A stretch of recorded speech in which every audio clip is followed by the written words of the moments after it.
Ladies and gentlemen, listeners, welcome back to the Stanz Show. I appreciate everyone who has been listening week in and week out. I feel like we are finally hitting our stride. I have been so happy and fulfilled in doing it, and I hope you enjoy it as well. This week I have someone that I would have called a friend, but now I would call maybe a great friend, and that is Fuslie, Leslie.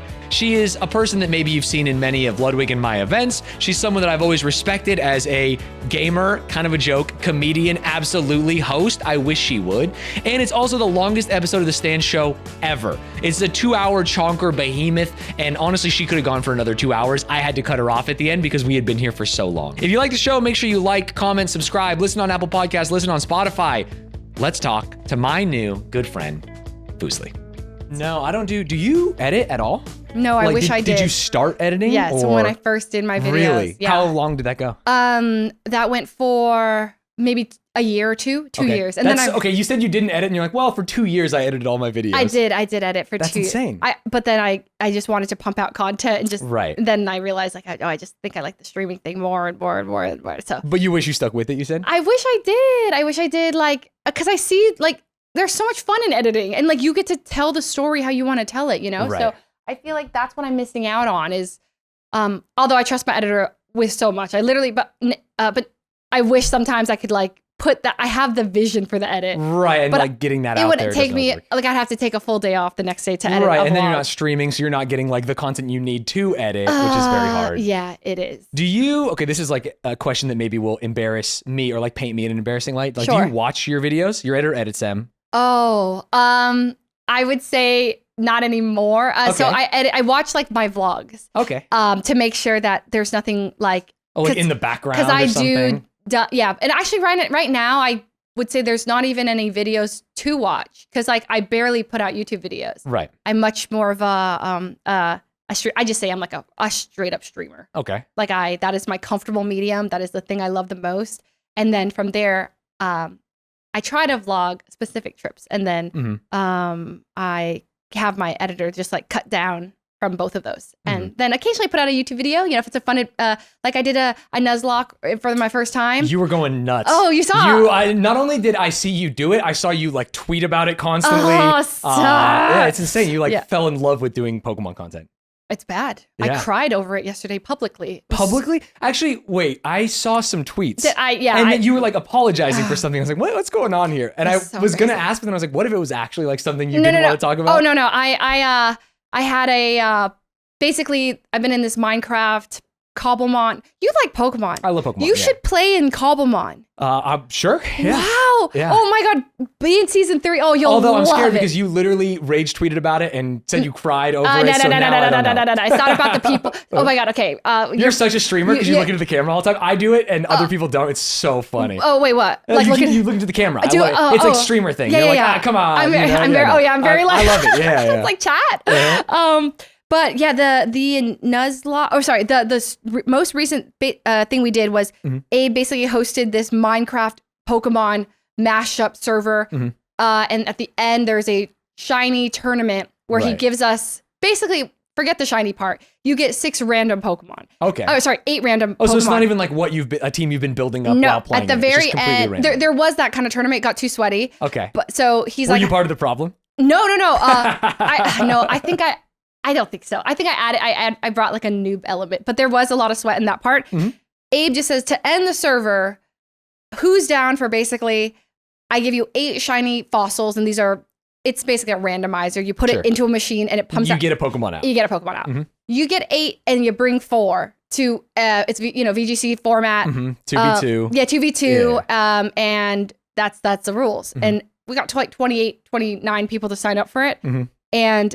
And it was a 2-day, you get at 12 p.m. and then you have 48 hours and then like you compete, and that was yesterday. And so I did it. I got a great little team. I was coming up with some fun strats. I was talking to some of the pros. Sure. Because just making docs. Oh, I didn't get too sweaty. I was just making docs and talking to pros, doing my damage calcs. Okay, no damage calcs. I got caught up. I found myself making a sheet for each person. And I was like, okay. That's when it was too far? That's when it was too far. Yeah. I said, print out a type chart. Have a general idea of my weaknesses, my strengths, what my openers are, and that's it. Right. And everyone, I was winning, I was winning practice day. I was just beating everybody. And people were like, whoa. Leslie is the one to beat all of a sudden, this narrative. And I was like, yeah, no. Like I'm just like getting lucky, or like I have a strat, or I'm like IV trained, you know, that stuff. And then, so what happened was that yesterday the bracket comes out. I see that I'm up against Blau, and I'm like, okay, I'm ready for this. I pick my opener, go straight into the match, and I open the wrong 2, but I'm like, whatever. Like misclick open the wrong 2, or just like, okay. Misclick open. Like I forgot. It's because it's not showdown. The way you do it is, you're supposed to, in Minecraft, you hover it, the Pokemon, and then those We're 2 deep come in the weeds. It's like this. Yeah, this is not only competitive VGC Pokemon, and it's not even showdown, which is like the one everyone plays. It's in Minecraft. It's in Minecraft. Modded Minecraft. Yes. Yeah. So there's like there's like a comfortability in like how you play it. It's not Scarlet Violet. It's like it's not familiar. Yes, and everything looks different. So I sent out the wrong 2, and I was like, we call this in Super Smash Bros. Johns. Have you ever heard that phrase? No. What's that? So a John is like basically making an excuse, and it's like, oh, my hands were cold. I didn't have my controller. You're like, oh, I was in a different platform. Correct. And, yes. So that's what. So I didn't want it to be a. I was like, you know what? I'll still win. Okay, wrong opener. Who cares? Yeah, you don't need to reset. I don't need to reset. Whatever, rules are rules. And then one of the times that I go to like use a move, I click the wrong Pokemon of his. Targets the one that's resistant to the move, and I was like, what? Wait, why did that happen? Chat's Pepe laughing. Where'd my Drain Punch go? Miserable. You know, and it went to the other one. Not very effective. I was like, great. So I was like a little tilted. And then I just straight up killed my Weavile with my Annihilate, where I just Drain Punch it. I saw it like, Weavile fainted to like Drain Punch or whatever. And I was like, wait, what? What happened? And chat's like, you know, they're looking like, why do you misclick? Why do you click your own Pokemon? And I just lose, right? Yeah. And the rules are you give your whatever Pokemon you can take one from if you win. Okay. So he takes, like, Blau takes my Tyranitar, and I was trying to like explain what my thought process, and I was supposed to win. Like when I typed in like lose to Blau, people were like, what? Like you're supposed to be one of the people going like far in this. So sure, yeah, you've been so into it lately. You've been practicing. Yes, the extra like layer of pressure, and then like the response from people, and everyone was like, wait, this is so disappointing. Right. And so also, you're reading like tweets, I'm sure. Oh, like at this point, I was just, this is like literally 30 seconds after I lose. It's just my chat and like the in-game chat, but everyone's like, what? Like you lost, or how could you misclick? Like you're so careless. Read more. What do you take your time? So mean. Yeah, take your time, girl. Right. Like it was like nice, but when it's like a ton of people telling you, of course, like you're rushing, and you feel bad in the moment. You right? already feel bad. So I know that they weren't trying to make me feel bad, but I was already beating myself up for it. So my voice starts to like choke a bit, and I'm just like, listen, guys, like I know I messed up. I'm so upset with myself. And then there wasn't really anything to do after that. Was it's like I'm just like sitting there there wasn't live. like something to stimulate me or a conversation. It was just like you're waiting for chat to move on literally anything you can read. Yes, but it's literally all there. We're fixated because I'm fixated on it. Anyway, so then I kind of like, I'm like, listen, guys, I don't really want to stream the rest of the day. I want to just chill. And people are like, wait, no. And I'm like, yeah. And then when I say that, I kind of, I don't know, I'm just like freaking crying at this point, but I'm like trying to like, so I'm like, you guys understand the feeling. I hate to end on a bad note, but I'm going to close out. Right, I got to get out of here. Yeah, so I immediately, before I start like crying, I just like end the stream. So it's a little awkward. And then I'm standing, my Minecraft character is just standing by herself because I'm like a little AFK. I'm just like kind of crying, but like off stream, just like, rock, you know. And then Toast sees my character, comes up, and he just like crawls up to me and just stares. And it's just like our characters. And I'm like, hello. And he's like, hey, you okay? Yeah, I heard what happened. And I'm like, no, I'm a loser. Oh, no, you don't believe that. No, I in that moment, I was like, I'm a loser. I'm like this, that, the other. I was beating myself up. And then he's like, hey, I lost mine too. And, you know, listen, like, we could get better at this competitive Pokemon thing. You're just starting your journey. And I was like, yeah. He's like, do you want to keep competing, get better at this game? I was like, yeah, I do. That's so inspiring. Yeah, and I really do. I cried because I cared. Like I lose a lot. I don't know who knows this, but I mean, you lose a little bit. I lose a lot of things, like Master Baker. I was 8th in the streamer games. I'm just always losing. The vision of me standing behind clapping for somebody, I love it. You know, I'm happy to be there. But damn, I take a lot of L's. Right. And I think so. For once, I didn't need a win, but I didn't want to get like. You felt like this was an opportunity to get the win. this was an opportunity. You were set up for that to happen in this event. Yeah, and I had a good team. I felt like I had a good idea of how to do it, or to get at least further than last place, essentially. Right. So I ended up crying, and I was stupid, and I hate crying on stream, man. It's so embarrassing, and then everyone sees it, right? You saw it. Yeah. Ludwig messaged, "Hey, I think it's badass you cried." I was like, "You saw me cry!" Like all my friends, I go to whine about it. They're like, "Hey, I saw the tweets." You know, I'm messaging Tina. Like everyone's like, "Hey, you're okay," and I'm like, God, all of my peers, not only like did my chat see, but my friends all know that I was crying, and there's something so like, damn, that's embarrassing. Like, you don't want it to be this thing, but people care, and they're like checking in, or they're like, you're only human. It's all right. I don't know. There's something a little bit embarrassing, but also it's like, it's fine to have emotions and whatever. So I don't know. But yeah. So TLDR, I don't even know where we tangented from, but I've been really super into the Pokemon thing lately, and it's fun to feel passionate about something. So yeah, of course. And that's very affirming about your friend group, right? Yeah. Like, even if it can feel maybe embarrassing in the moment that like, I can't believe I did that. Yeah. It's nice that they're reaching out and like saying those things to you. No, it really was. Yeah. And nobody made me feel bad. I think I saw one comment that was like, "She really crying about Pokemon, lol." And dude, caring about things rules. Yeah. Hey, I'm a responder, so I would, that's and I really was like, that's the sentiment as well, that from people, like, you care about it. Like, if you're crying about it because you care, and like, it's not that it's, I don't know. It's, dude, I headbutted Lacey at Ludwig basketball. That was insane. Like, you know what I mean? Like, wait, this sounds headbutted. What did you do? This sounds so familiar. I got like in his face, and you know what I mean? It's like embarrassing and stupid that but I cared in that moment, even though we were getting our ass kicked. So I completely get it. It's great. Those are moments of passion, and you just care about something, and sometimes people can minimize it down to like, lol, it's a game. Right. Oh my God, you're really gonna cry about XYZ. But no, sometimes we put a lot in, we get really into something, and we lose at it. We have a bad, embarrassing moment.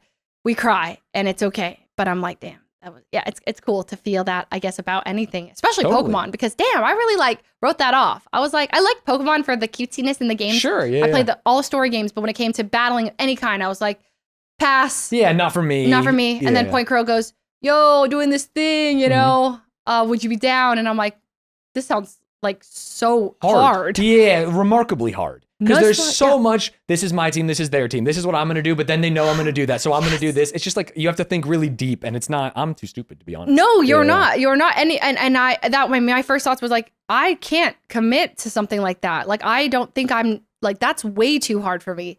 But then I was like, you know what?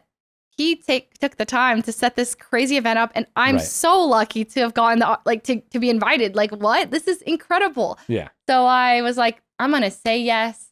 And I'm going to put my entire all into it. And then I had a deep admiration for it. I was like, oh, this is like chess. Right. This is like, I think they're going to do this. So then they're going to do this. But do they think I'm going to do this? And if we take speeds into account, and now this is the, tailwind trick room, and everything. They don't even know my stats. How did I IV and EV train this? Oh man. Then I started getting deep into VGC videos, and I'm like washing my hair and like watching a 5-hour Wolfie video. And I'm like, how did I get here? Am like 3 hours into a 5-hour Wolfie video now. The most recent where he's talking about the Parish Song team, and like, I haven't finished it. It's a great video. I'm still not even 3 hours into that one. That one I'm an hour and a half, but that's a great. It's good. It's great. So good. The whole story he built up. Yeah, no. I don't even play VGC Pokemon. I just like watching it for the story, and it's so interesting to hear him talk about the Pokemon. And I got no clue what he's saying half the time. So I'm just like, oh, cool, Fluttermane looks cute, and Screamtail, what a cute little thing. I didn't know, So that I get in late. I'm sorry. Late in life, but like that's rude for you to say to everyone listening. Sorry. Come on, when I think like it's early in life, like in life, you kind of, it's hard to find things that give you that excitement, that like childlike, oh, I'm so excited to play this thing. Like, I find I've got like over the years, you get jaded a bit, over things, and you're just like, this thing that brought me so much joy, like going to Disneyland as a kid, and then later you like see it from a lens of like, oh, there's like, it's not Mickey Mouse. There's like somebody inside of that. That's their job. And this is kind of like, this is hard. This is not like, you lose a lot of the magic of life as you grow up. And so if I can find it in little. You grab it anywhere. Oh and my just God. hold on to it as tight as possible, even if it makes you cry on stream, because like having it is worth it. Yeah, and I don't know, like the shame I feel with crying. I'm like, screw that. Like There's sometimes. no such. You should never have shame. For crying. Some people might say it, but like it's okay. It just means you care about it and stuff. So. Yeah, but I've been yapping about Pokemon. Well, what about you? What have you been up to lately? I have been, I have a baby coming. Yes! So that is like what I've been up to like 99% of the time, building furniture, watching TikToks about like, never let your baby do this, always let your baby do this, and like not really learning anything. That's kind of been my whole vibe lately. Okay, tell me what it feels like to have, like, know that you have a human being coming to join you and you're going to be a father and it's like the rest of your life. And that's the rest of your life. Yeah. Like, what is that? It feels so fake. It feels like this is going to be like embarrassing. And I hope that she never sees this in the future, she being my daughter. It's like, it feels like you have like an Amazon delivery on the way, but you've ordered it. And it's like, until it's here, nothing matters. Oh, right. So it's, I don't know. I'm trying to learn and get ready, but I don't think I'll know that like primal feeling until baby is here. Yeah. And then you'll just. Yeah, maybe I'll just run off into the sunset. No more streaming. Maybe I'll just be like, dancing with a baby all day. But that's because you'll want to do that. Exactly. And that's why, so it won't be this like, oh, I have to give this up. It's like, I want to potentially, pivot my life in whatever direction because this is now my new priority. Right. This little thing. Do you know gender? Do you know yes, name? It is a little girl named Madeline. Oh, you already have a name. Yeah, Madeline. I know. It took us a long time to get Beautiful there. Beautiful name, by the way. Yeah, it was between Madeline and Leslie, so. Really? No, I'm just fucking with you. Yeah, I was like, come on, Leslie should have won. Yeah, it was between Madeline and Natalie, and because Natalie means Christmas baby, and she's gonna be like a mid-December baby, and I thought that was so cool. Both cute. Yeah, you can't go wrong. Similar. Yeah. I think there's like some negativity in there about Natalie because my name's Nathan. And so there's like, you just want Natalie. I didn't even. I know, exactly. No one knows. You just wanted to share a couple letters. Exactly. There'd be like a bond there. Gosh, that's incredible. Mm-hmm. Madeline and she by Maddie. Yeah, exactly. Mads. There's so many cute nicknames. Oh man, that is incredible. Well, wow. One day I'll join them being. I'll have a kid too along the way. But right now I don't know. It's one of those things. But I definitely know I want one because I see. We were talking a little bit. Yeah, you said you had some family that just had a kid. Yes, and I didn't realize how bad it was until I met her. I was actually scared because like, what if she doesn't like me? And there's something like deeply like like horrible about like being rejected. Babies are pure. Yeah, so if they're like look at judge. you and cry, it's like I'm a bad human. Right. So when she would look at me and go, I was like, sorry, one more time. What did she do when she looked at you? She would just start to chuckle, like she'd have this like deep chuckle, and I nothing made me happier. Like if I could make her smile, I didn't care. I was like, I feel like I like it's just. You're like good for the day. Exactly. It's the exact opposite of the feeling of having like a 10 out of 10 YouTube video. You know what I mean? How that like ruins your day. You ever have that? I'm sorry, I'm talking about content. Of course. Like, I wake up, I spend time on it, I put it out, it's that. It's like no matter how good the rest of my day is, I feel like shit. You have Whereas that making a baby smile is like, you could step in dog shit, nothing matters. It's the best day. I just made her laugh and I'm, so there was that. And when I was around her, it's this weird shift in life, like depending on the people I'm around. And I'm sure there's like, you'll go home and see family or old friends and they're all like, great to see you. Here's my kids, blah, blah, blah. And you're like, wow. And then you come back to Los Angeles and it's like streamers and creators and games. And it's such a different space. And I sometimes don't know which one I like belong in. Like I feel more like my day to day is in LA with content, but I'm like, well, eventually. Yeah. I mean, you kind of were like dropping hints at the way you feel. I feel like when you were like, hey, but if you want to step away from streaming, it's a choice you want to make, which makes me feel like maybe that's like thoughts you have about like, what is that transition going to look like when it happens? Not soon. No, when it happens, I don't know. Cause I like when I'm away from streaming, oh man, I miss it. Like there's something, man, I have like just some of the most fun I've ever had, just like sharing a funny moment. Like I played Sardines, like, the hide and seek game. Like in real life, Sardines? Yeah. So where you find someone, you got to get in there with them kind of thing. Yeah. So I played that just like on a whim in Minecraft in the cobblemon server, just with like 5 or 6 people. We were just like bored. And we were like playing hide and seek, and they're like, wait, let's play Sardines. And there was like these Pokemon statues, like you collect these Poké Dolls, and it was my turn. And basically I had them all teleport to like a faraway place. And then I would type ready when I was ready. And I was like asking my chat. And we one person in my chat goes, hide with the polka dolls and put a Pokemon hat on. Right. And so I just like jump on this roof and I like sit down and I put a Pikachu hat on and I'm like, ready.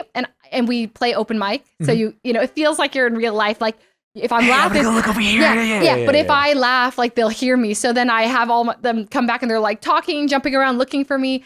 And the like people, you know, my friend finds me. She's like stops talking all of a sudden and she like joins me. And then like, you know, then there's 3, then there's 4, and then there's one person and he's like, hey guys. Yeah, where'd everyone go? Guys. Yeah. Oh no. And you know that, like, you know, I was like, and I was laughing so hard with my chat. They were dying. And I was like, this is just such a fun moment. I feel like a kid playing like literal actual hide and seek or sardines, but I'm sharing this moment with so many people. And I don't know how else to like that is like such a peak moment of streaming, while also then there's, you know, the lows of like being perceived when you're like trying to hold your tears in and tilted. Something bad happens, you make a mistake, and then the world has to see it and latch onto it. Correct. So your lows and your highs are all shared. Yeah, and extremely amplified. Extremely amplified. I don't know, I've been going 10 years, so I don't know, I've seen it all. Right. Like I've just seen so much that I'm like a little numb to it, but it's also shaped me so much that I don't know how to imagine life not being a content creator. That's what's so scary about it. It's so scary. What do you like? How do you be an accountant or something? Yeah, like no. I'm gonna need to make money. I'm not Kai Cenat, you know. I have no idea what I'm gonna do after this. Yeah. But like, so for you, do you imagine it to be like I feel like it sounds like you plan to transition out, or like, or I fucking love streaming. Yeah. I just think I am. Maybe I'd like to think I'm a glass half full guy. Maybe I'm not. Yeah. I'm like a prepare for the worst kind of guy. Okay. And that's fair. especially with a kid on the way, I'm like, hey, I can stream to like 500 people for as long as I want, but eventually I need like a college fund and like to retire and stuff. Yeah. So, and I'm getting too old to like try that much harder. You know, like it's so hard to do it. No, you gotta believe in the Stanz you do. show. And I'm scared that like I'm losing my whimsy and my belief. And that is, I'm like getting older and I can't go to Neverland anymore. You know what I mean? You're a fantastic host. That's what I'm trying. I don't know how to get more gigs like that. Cause I'll be a host any day. It's insane. Like I didn't realize, and then Thank you, by the way. Sorry, I took the comment. No, you don't need to thank me. Yeah. It's just literally an observation I have. Like it's because it's a skill I envy like so much.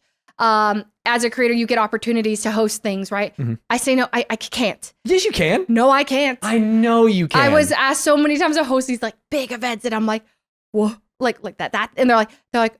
Yeah, we'd love to have you host, and I'll just say no, and then they'll push like, no, you really should give it a go, and I'm like, no, stages are so terrifying. I think we can take this out, but we were producing. You were gonna do streamer awards, right? I was gonna. We don't have to. We can completely if you don't want to talk about it. It was I Summer remember her Fest. asking you, and I was like, dude, Leslie's gonna rule. It's gonna be so good. And then I remember hearing that you said you weren't gonna do it. Yeah, sad. listen, these are if they're okay with it. It was a Summer Games Fest with Jeff Keighley and Streamer Awards. That's amazing. And I said, nope, I cannot do that. And they were like, please, you'd be great. So wait, was the nope from like a place of fear or from a place of you didn't think you could do it? I guess both of those are fear. Okay, really? It is like my fear of being... You're wrong about the second one, to be clear. Gosh. The fear, hey, everyone has fear and I respect that, but I know you could do it. It is a fear of being perceived by that many people and like just seeing the lights and it's like 3, 2, 1, you're live type of thing. And it's like, I would be blacking out. And it's because, I thought it would be better, but what did this to me is Ludwig and Mogul Money. Uh-huh. Okay, I was asked. Oh, like the big Mogul Money at YouTube big Theater? One, yes. And it's not his fault. It was one of the things you got second, if I remember right? Oh, didn't you get deep in it? Was it you versus Saikuno at the end? Am I completely misremembering history? No. So me, Saikuno, and Connor Eats Pants were in one episode. Okay, got it. And I don't even remember the place. I did not win that. I think Saikuno did. But that was really fun. And then I made a fool out of myself for this one Kingdom Hearts clip. Sure. Basically, I thought Cloud was... Is it Cloud? It was from Kingdom Hearts. Cloud's got blonde, spiky hair, big sword. Yeah, There's also Sephiroth, gray hair guy. The answer was like... I think it was... What's the other thing? Final Fantasy? Yeah. I like hit the button or something and I went like... Kingdom Hearts, because like I really thought that he was like specific to Kingdom Hearts. Right, he's like, he is in Kingdom Hearts. Yeah, and they're like that's like saying Greninja's from Super Smash Bros. Right. Kind of true. It's like he's there, but that's not where he's from. And so Ludwig clowned me for it. But from there, he took basically like the people who were the most embarrassing from the episodes and put us on like a loser show. Like a toilet bowl kind of situation. A bonus. Yeah. And it was a disaster because like it was Soda and Miz and they had like taken a bunch of shots. Yeah, they were drunk. Yeah. I was completely sober. Sure. And then they like shoot us on the stage, like surprise episode. And the echo was like the audio. Like you had some like in-ear monitor. Oh yeah, and I'm it's like hard to hear. You're sweating a little bit. Yes, I see like blurs of people. I hear the crowd, the light, and I'm like I'm there. I'm responding to things, but everything's like muffled a bit, and I'm like kind of like just like so nervous. I'm so nervous the whole time. Everyone else feels so charismatic on stage. It's in your head. 3 white males just raised with so many affirmations, and I'm all like told like don't speak unless you're spoken to. Blah blah blah. And so I'm like, So I don't. That just reaffirmed my fear of stages. And then everyone's so encouraging. They're like, keep getting out there, keep doing it. Come perform at the Christmas concert. Do this, and I'm like, sure. Yeah, well, that's crazy because you're a beautiful singer. Oh, like thank that you. shouldn't even count. Like I honestly, you shouldn't do the Christmas concert to try and get over it because you're just gonna kill and everyone's gonna clap anyway. I can't do it. I can't. I did it once, and then I was like, oh hell no, never again. Basically, I just like I get so nervous.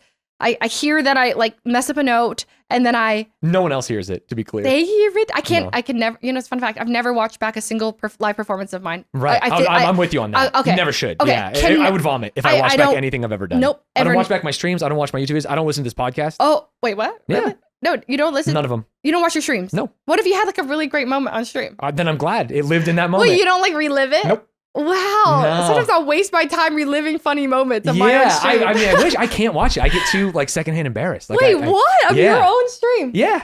Well, I guess we all have our things. I like doing it. I love doing it and like love doing this, but I wouldn't be able to watch it because I'd be like, oh my goodness, your head's greasy. You weren't funny. She said something interesting. You didn't respond. But what if you know? Okay, I've had those moments where I realized I was rude to somebody. Sure. Or I like made someone in chat feel bad. Nothing makes me cringe harder than like a moment I was unaware and someone was like, oh, what? And I didn't catch it. Yeah. And then chat's like, ooh, and you're like so unaware. And then later you're like, oh my God, I made someone feel bad. Anyways, but I understand it. Everyone has their thing. It's like, I can't watch it. So you don't watch any of your content back ever? No. Never ever? No. Wow. I don't actually watch a lot of, and this is like maybe even worse, I don't watch a lot of content in general. But you seem pretty up to date. Yeah, I think I scroll Reddit and Twitter and like, I stay like up to date, but I don't know. I do feel like sometimes that makes it hard for me to like make a podcast or a YouTube video or do a stream because I don't watch a lot of them. But there's something neat about like, this is what I want to do today. You know, like other people have maybe made the wheel, but I'm going to do it badly. Like we were talking about the gear and stuff is like, I could maybe have hired someone or figured it out, but I'll just like slowly put it together. Every episode, the framing is different and the editor screams at me. Wait, He's really? Like, what are you talking about? He's like, yeah, her head's not in the center. There's stuff going on. But I think we did all right this time. It looks great. Yeah. I mean, from what I can see. we're getting there. No, it's awesome. It's kind of surreal because like I love watching a pod and then being on the set of it. And I was watching both because today was, I haven't done a pod in so long. Back-to-back podcasts. You've been doing it for like 6 hours. No, today all I've done is podcast and it's so fun. I'm like, I could yap non-stop. I'm like, I remember being on the yard like so long ago and then they kicked me off the Patreon episode. I was like, time for a little too much, Leslie. I was like, what's for Patreon time? And they're like, oh no, you don't do that. I was like, why not? I would like to be, they're like, we don't have guests do the Patreon. I was like, oh, okay. Well, I would be happy to because it's like it's fun. Yeah, it's interesting. Yeah, sometimes I get nervous before I'm on podcast. Even on a podcast?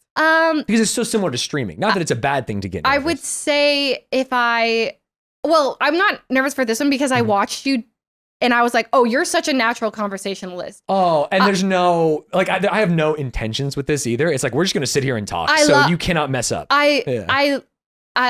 Sorry, at one point I wasn't like sure we even started recording, but so you've pressed record. I think that's good. Yeah. Okay, we've actually just been talking. Like, all right, welcome to the show, bitch. Now we start. No, it's like I've done that with people where we just like yap the whole time because it just feels, and we're like, oh, we should record, or we should like that sucks, because I think it's just a comfortable way to start going. It's great, and that was one thing I'll before I go on a pod, I see what the vibes are. I just like want to make sure I don't like come in from this angle that's like, oh, this is not like, I don't know, just kind of like make sure I mesh. And when I watch yours, I was like, oh yeah, 100%. Like I just sit here and nod and say, oh yeah. Well, no, you're just chatting. Yeah, like, it truly is. You're not like, it literally is just chatting. Like it's just getting to, and you're great at conversation. And I knew that from, just anytime I see you, and then at the Streamer Awards, or not the Streamer Awards, the Streamer Games? Yes, I was like, oh, Stanz is killing it. Like this guy can host, this guy can interview. I know, they took away my mic day too. They did? My day. I know. Why? I think I forgot. I was just like running around and I never got mic'd up. And then halfway through the day, I was like, damn, I didn't get to like farm a single little W.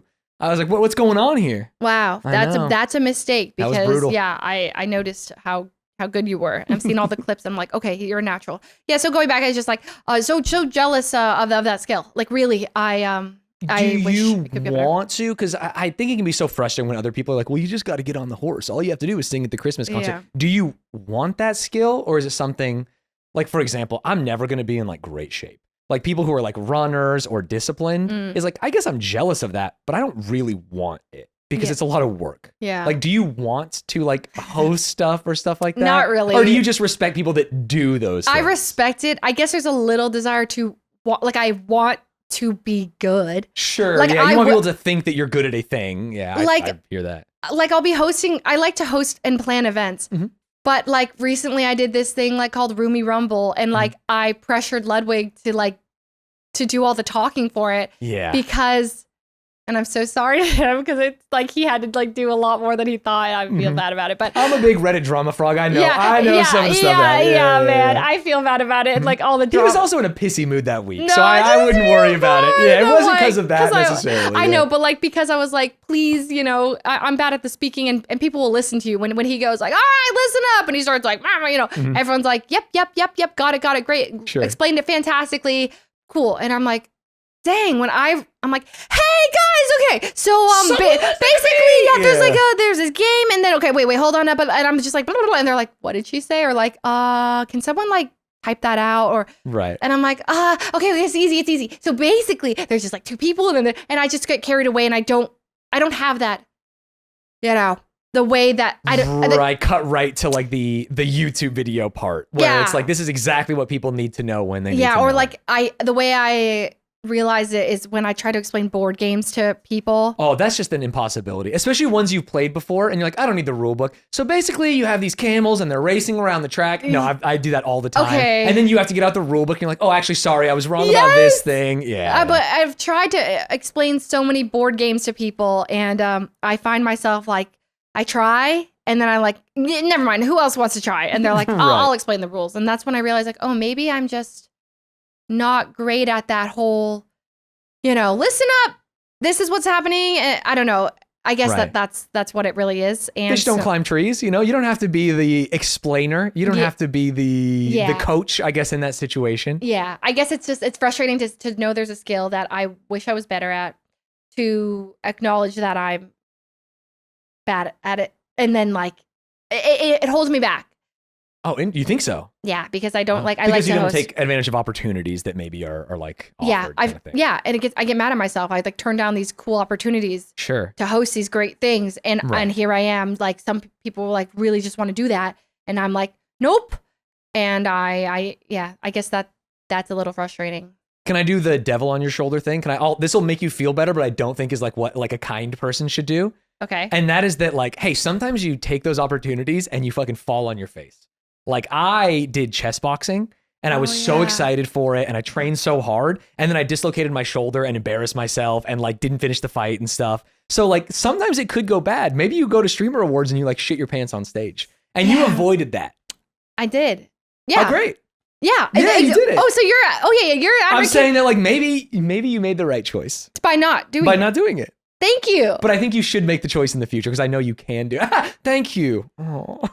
I've turned out so many things, and I'm like, I think people just know that I'm not the stage person. Don't put me on a stage. Mm-hmm. And I think I build it up to be this thing that maybe I'm not even that afraid of it anymore, but I'm just like, it's almost like told yourself that story too many times. That it's like part of me that I'm like, but maybe put me on a stage and I might get better. But I think it started, my biggest fear is looking like a fool. Sure. Around people who all are really great at this one. Like, so I know where this stems from. Oh. My AP government class. Oh, interesting. So this is like what, like 9th grade, like high school or? Yeah, senior year. Oh, senior year. Okay, so you're old. This is, yeah. I'm like 17 and there's a fishbowl. Have you ever done a fishbowl? No. So basically it's like, there's a inner circle and an outer circle. Okay. What's this called? A fishbowl? I don't know. Like people? Sorry, inner circle of what? Sorry, of people. Okay. So it's like 30 people in the class, 15 people will be in and 15 people are out. You're partnered with one person who is basically like, if I'm inside, they're on the outside. Okay, so you're like facing your person in the fishbowl. The inside people have a debate or discussion about something, and you are graded on how much you participate, what you sat at, you're graded by your partner. And it's about, I forgot what, but something government related, obviously. Sure. And I was really bad at this class. I faked sick. I just said I couldn't make it. And like my teacher was like, if you show up, the minimum you can get is a C-. If you don't show up, you get a 0. Yeah, you get an F. You just weren't there. Yeah. I just didn't want to appear like I didn't want to, I would rather get a 0 than look. Right, have the opportunity, not even look foolish, because you probably wouldn't have the opportunity to I like, did not want to be be like that, like person who like gets asked a question and they're like, Leslie, what do you think about this? And I have nothing to say, or worse, I say something and I look stupid.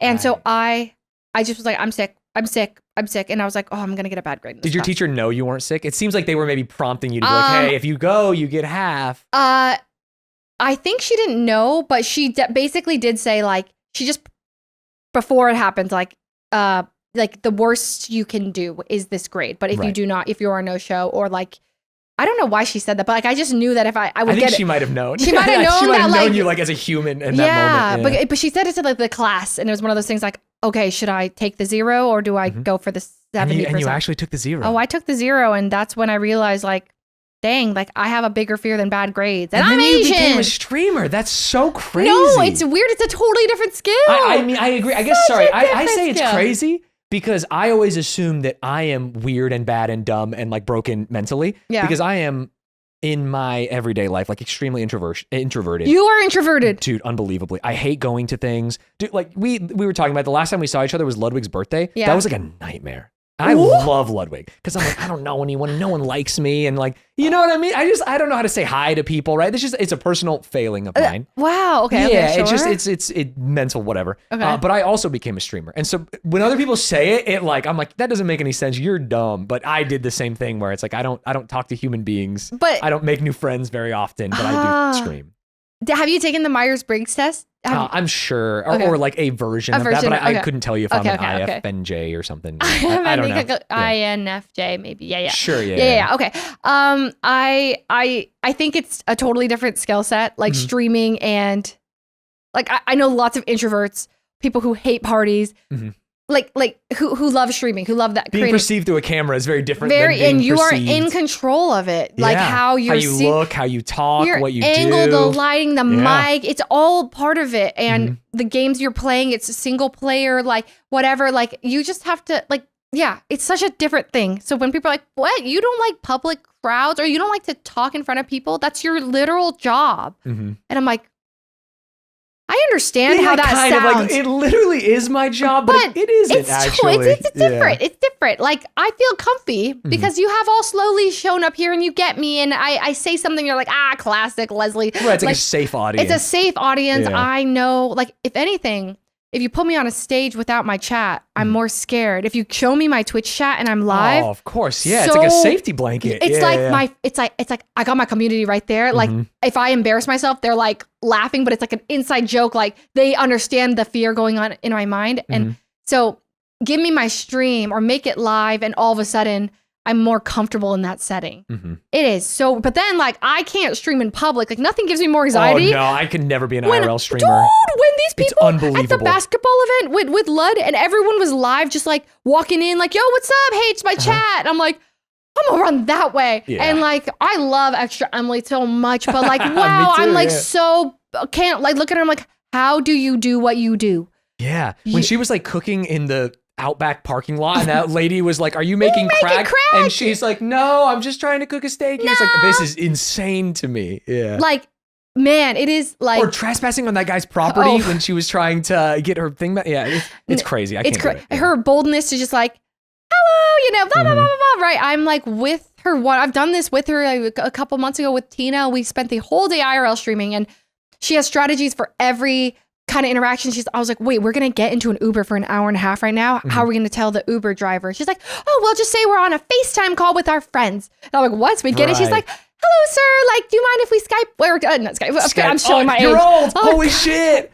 Oh my goodness. All right, cut the pod. This is too embarrassing. No one's going to watch it because Leslie and I both got our start in gaming having fucking Skype. Have you ever logged into Skype in the last like 10 years? Isn't it shut down? It is now. Last time I logged in, I had like 7,000 messages that were like the birthday. Because you know, it would always tell you when it was someone's birthday and it was just every friend on my list's birthday for the last 10 years. I loved Skype. Skype was like my that's favorite how I got message. Started. Wait. Boo-doo.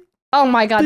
Boo-doo. Yeah. Oh, the calls. Yeah. Oh God, I just aged myself so hard. Oh wait, speaking of Zanga, did you do Zanga? Did you do MySpace? Did you do? Oh yeah. Okay. I did a ton of MySpace. I did Facebook. I did Skype. I did Facebook. like MLG TV forums. That was like some of my earliest like competitive gaming. CS:GO? What's no, MLG? No, at the time it was like Halo. But I was like playing a little bit, but not that good. So I was just like typing in the forums a lot. You know, like I think this team's really good, and I think they're gonna win this next game. You know, just like trying to talk to human beings about a shared interest. Like, were you on Reddit at the same time, or Reddit didn't exist? No, this was before. Reddit might have existed, but like I started going on Reddit in college, me too. which would have been like 2011 or somewhere. So this was like 2008, 2009. I was like, hey guys, I like to play competitive games too, and just trying to make friends. So what is MLG like? What is this? This sounds so familiar. It was Major League Gaming. Major League Gaming. So you may see like it's a controller. It's like red, white, and blue. They used to have. Remember when the Dr. Pepper bottles? It was a controller. Their logo was a controller, like an Xbox controller. Oh, I've seen. So this. maybe you're remembering it. They had big events. There was a guy on the Dr. Pepper bottle when we were kids that was like holding a controller. That was T-Squared. You don't remember any of this? No. You're late to gaming. What's your gaming story? Me. Oh, no. This is I mean, so you're not interesting. late, but like to me. No, I'm late. I'm late. Growing up, my brother and I, so my brother have a very interesting relationship, but my brother and I didn't get along, but he would have a Nintendo, 64, and he would have Star Fox on that, and Fox, get this guy off me. The voice lines from that game are like seared into my brain. So I would get home a little bit earlier than him, like 30 minutes. And my ritual was to turn it on. Play as much as possible in 30 minutes. I would only make the first level, repeat. Like, and then I don't know how to save, turned it off. Right. And then when I see the bus, drop him off, he comes in and I run away. And then next day, again and again, that first level. Right. Oh, I don't even know how many times I've played just it. I never made it. Did you ever do the shortcut? Because I think the first level had like, if you go off to the side, you go a different place. I don't think so. I just played it at like no instruction, just like I would fail over and over but that boss, at the end. Like, I mean, that's just like, my only memory. And then I never went past it because I never could. And I never had time to. And then, so that was that. And then I think Pokemon, of course, every single one was I was into. And then, like every single one? Did you ever have? Every I think I had like I'm too old for this phase. And then I got back into it like once I realized that's lame to like pick something that you love because you think you're too old. I think I skipped like Black, White, Diamond, Pearl. Yes. That time I was like, I don't even know those Pokemon. Everything before it and after it, I know. Yeah. I think so Black and White, I know I bought it, but I don't know if I played them. Like, so I know I've gone every single time a new one came out, I went out and bought it. My memory of Black and White, I definitely played it because I actually just beat it about a week or 2 weeks ago. I got sick and I was like, what do I do? I'm going to play Black and White too because I know Gen 5 really, like, it's like my weakest one. And then I know I played it because I saw Pansage them and I hate those stupid monkeys. I really hate them. And so I was like, how do I remember them though? Like, it's not just from like, seeing them through it. I know this story very lightly. Like you experienced that, not seeing someone else do it. I read the story, like the story was it was like more faded, but I know I'd played it at some point.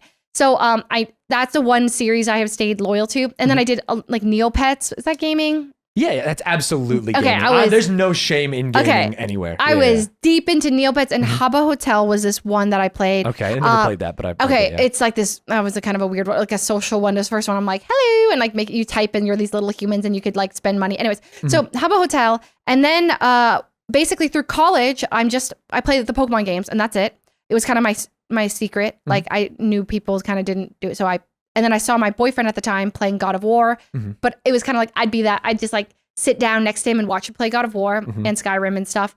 I didn't play any of it. Then, did you want to, or did you feel embarrassed to be gaming? You're saying you were like kind of hid being not a embarrassed, Pokemon just gamer. like, it felt so boyish, like God of War. That is, it's like, I'm going to play Madden here. Skyrim and God of War, I was like, nothing about this is really calling my name. So I just was like, oh, it's cute. You'll do this and I'll play, I played like Zelda on the 3DS.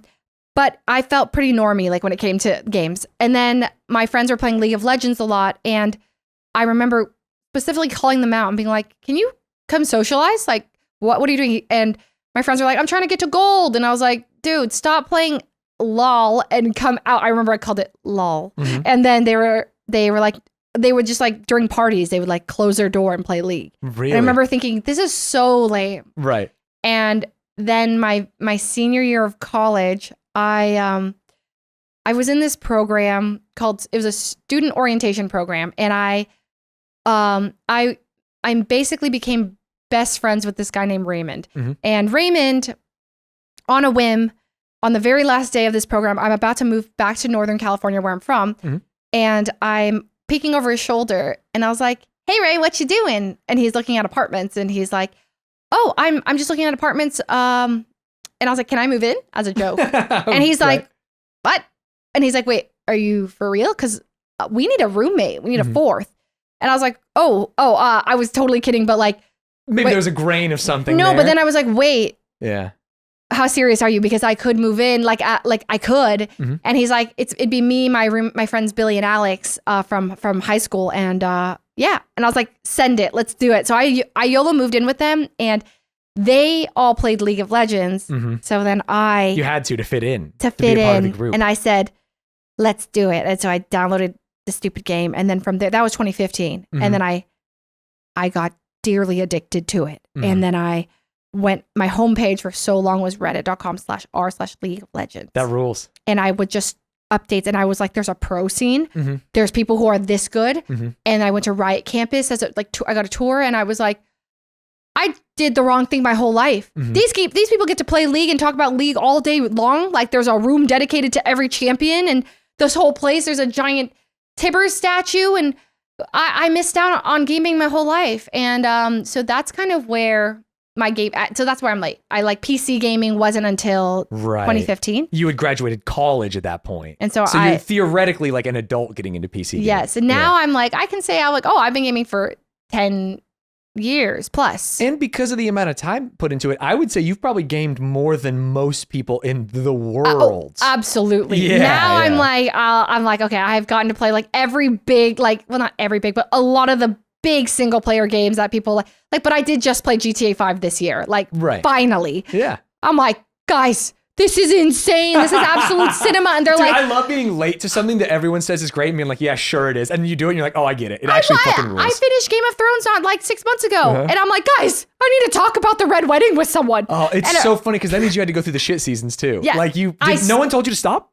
People did, but I had to. You had to see it through. Well, everyone was talking about how bad season 8 is. And I'm like, I hear how bad this is so much that I need to watch it to see how bad, because I feel like I'm missing out. Like, I need to see this show crash it's a shared and burn. Experience. Yeah. Wow, I get it. Yeah, it's bad. It's very bad. Yes, it's very bad. But also, I think I got a little bit like, because I prepared for how bad it was, it wasn't as bad as I thought. And because I didn't have to wait.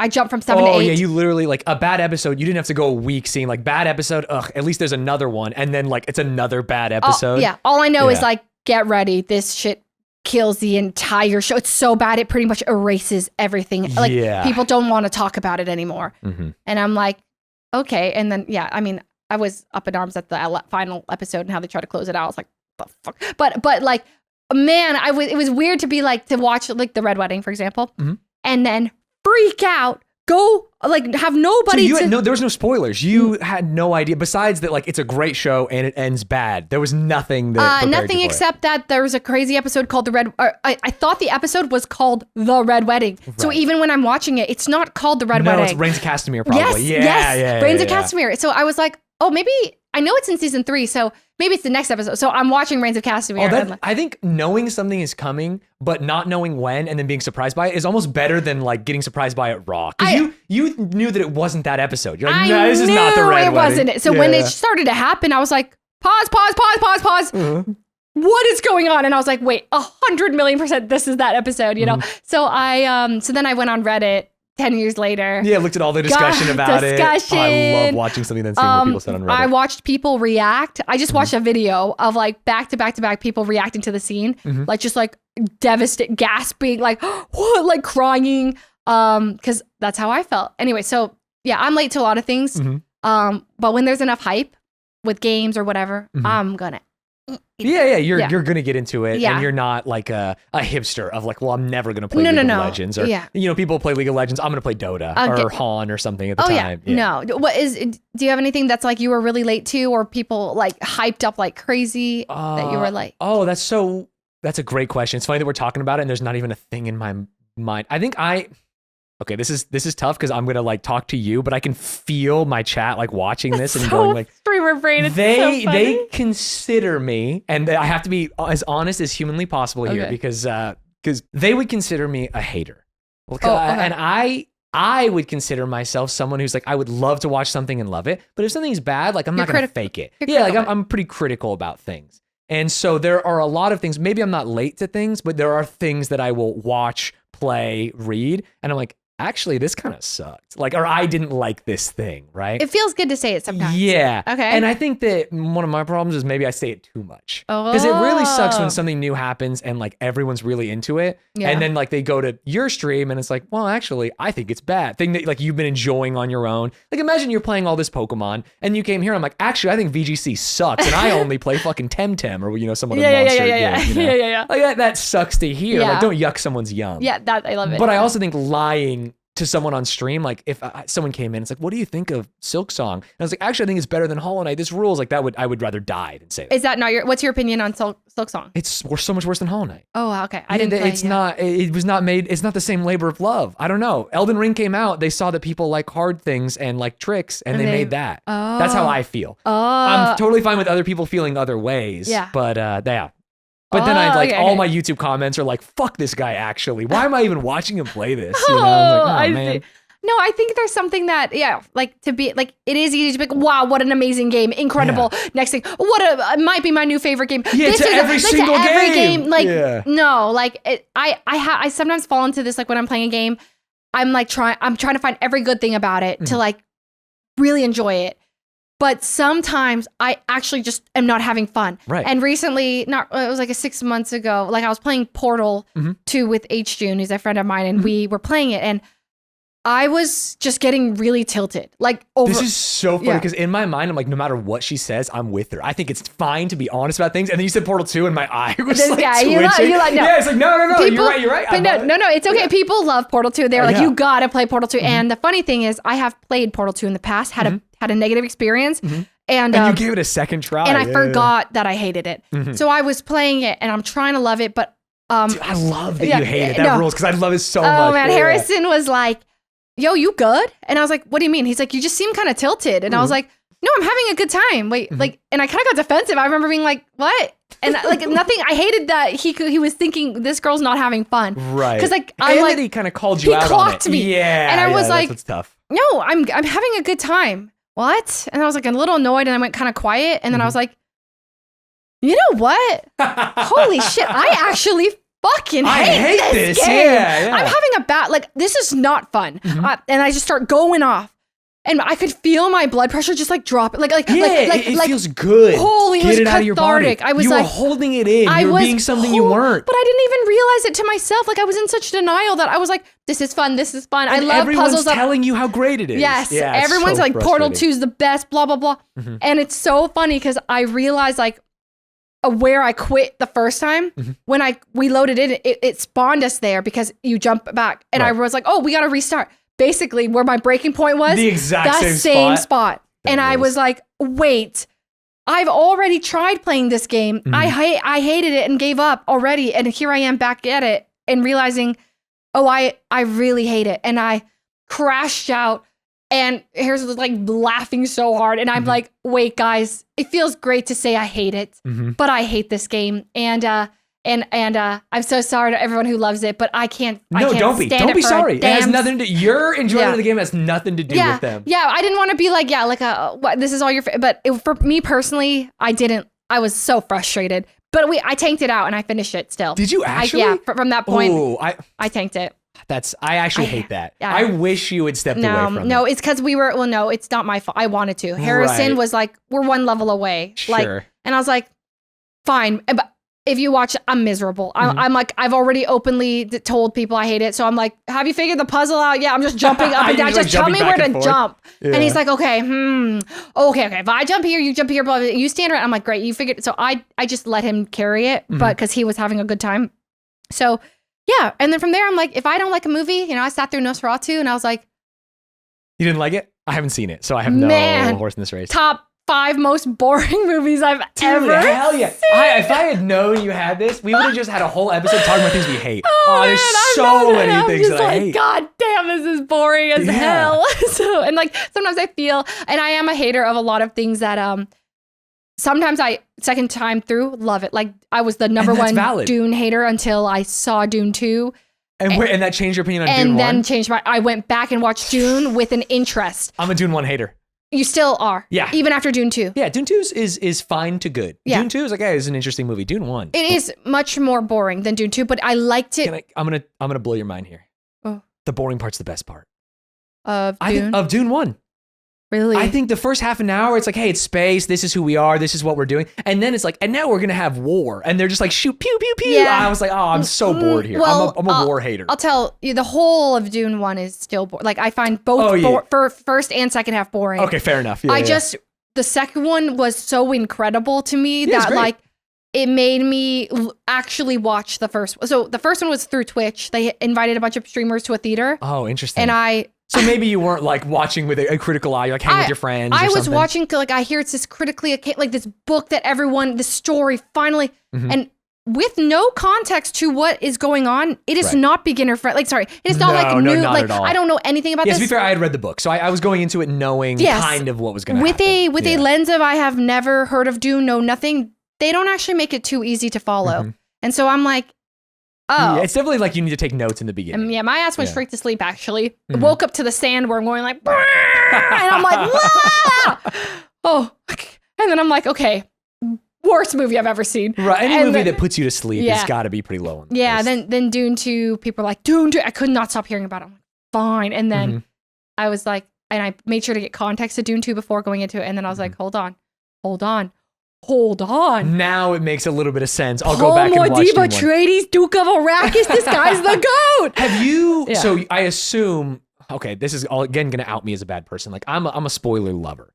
Like I don't mind watching a movie or like reading 2/3 of a book series and being like, you know what, I'm not going to read the third book. I'm going on Wikipedia. Oh, if I know I'm not going to. Have you gone through the end of like Dune? Do you know anything about what's going to happen in the future? No. Okay, great, no. Good. Oh, actually, I know it gets kind of crazy. Like I just don't get like the story gets ridiculous, but I don't remember why. That's good. I mean, don't even worry about it. I just didn't know if you were that kind of person as well. Especially someone, if you like liked it and went back and watched the first one, it might make me think that you would get so like entranced that you would look up. I did ask around and people told me.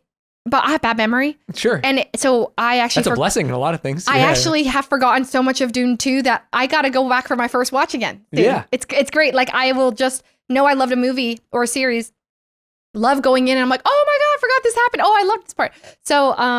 So that's one thing. It's like having bad memory is kind of nice for those things. But yeah, there's just random things I'm such a hater of. And then some people are like, oh, what a horrible take. Mad Max is one of my horrible takes that...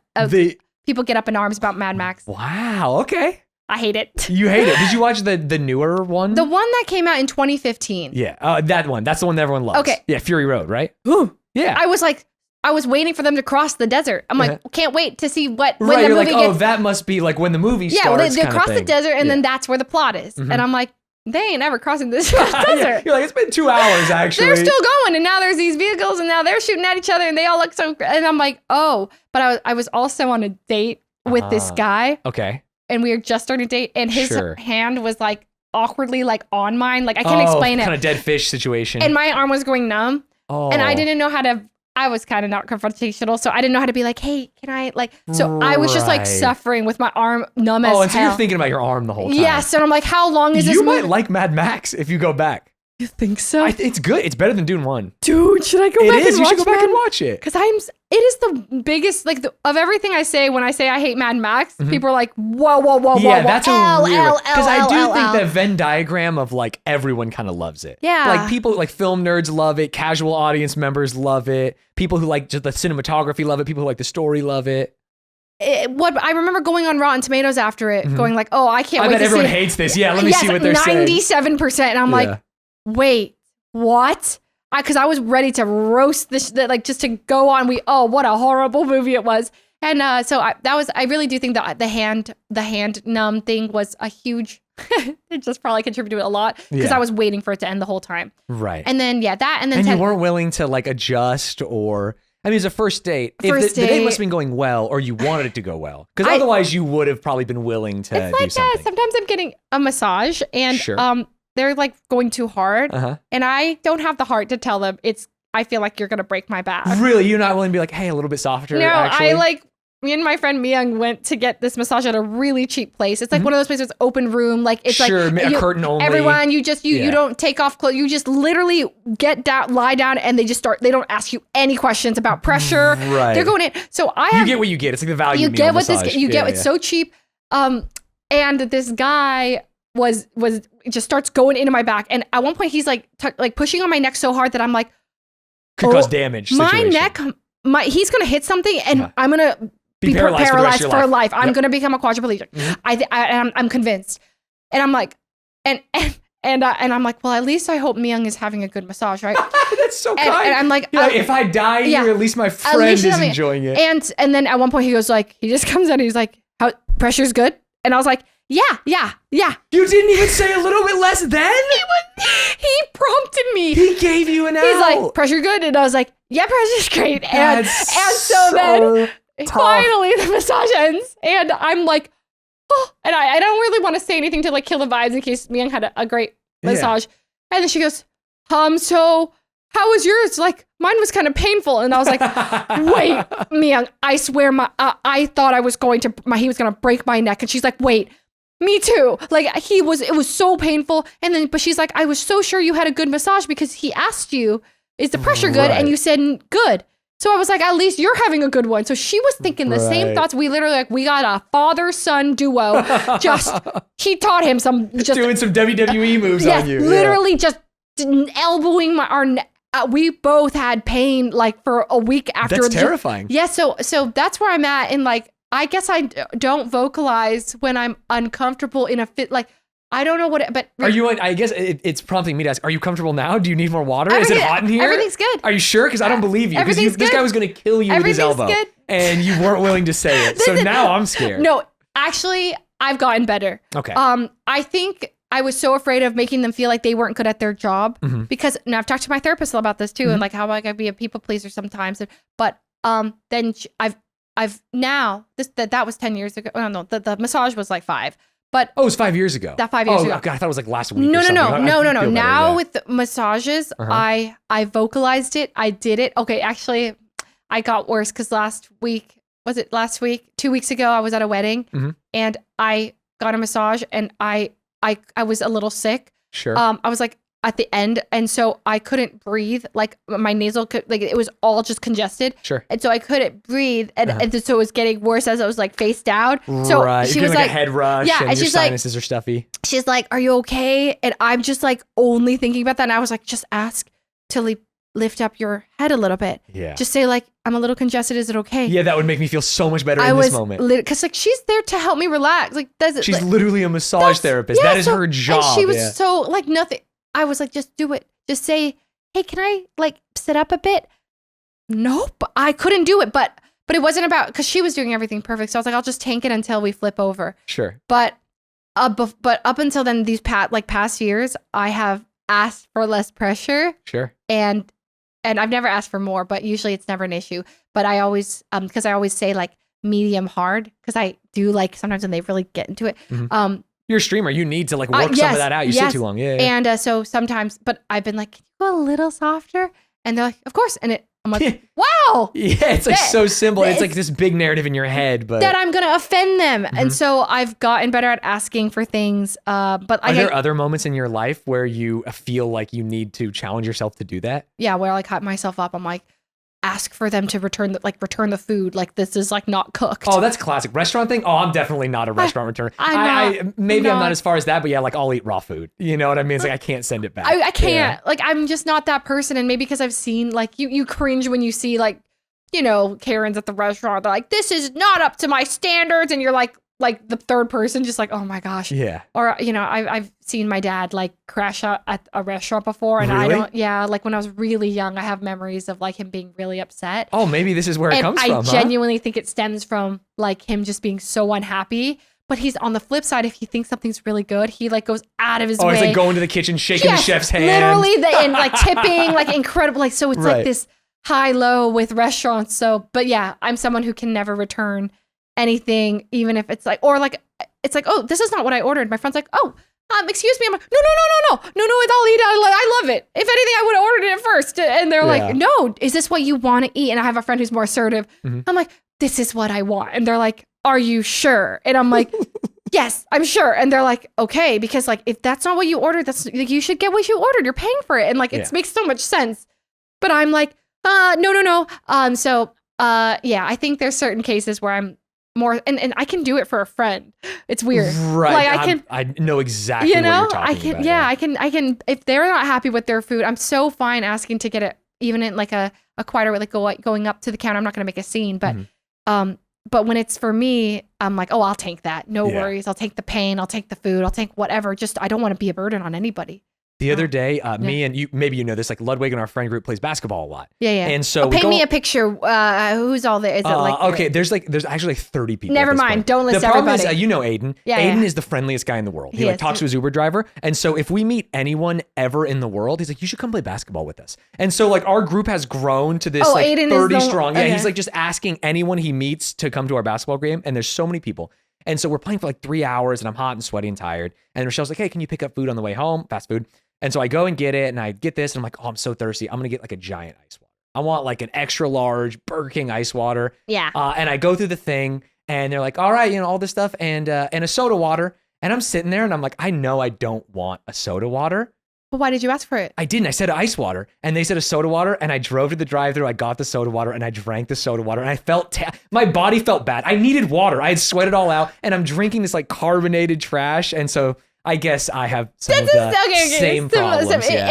And I had a moment where she clarified the order, and I was like, I can't say it. I can't do it. I don't know why. Yeah, no. It's moments, and sometimes you will be.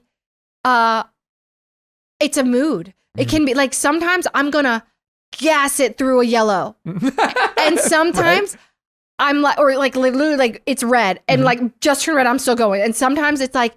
It's gonna be yellow in 2 seconds, and I'm slowing down. Car behind me is like, brr, brr, and I'm like, sorry.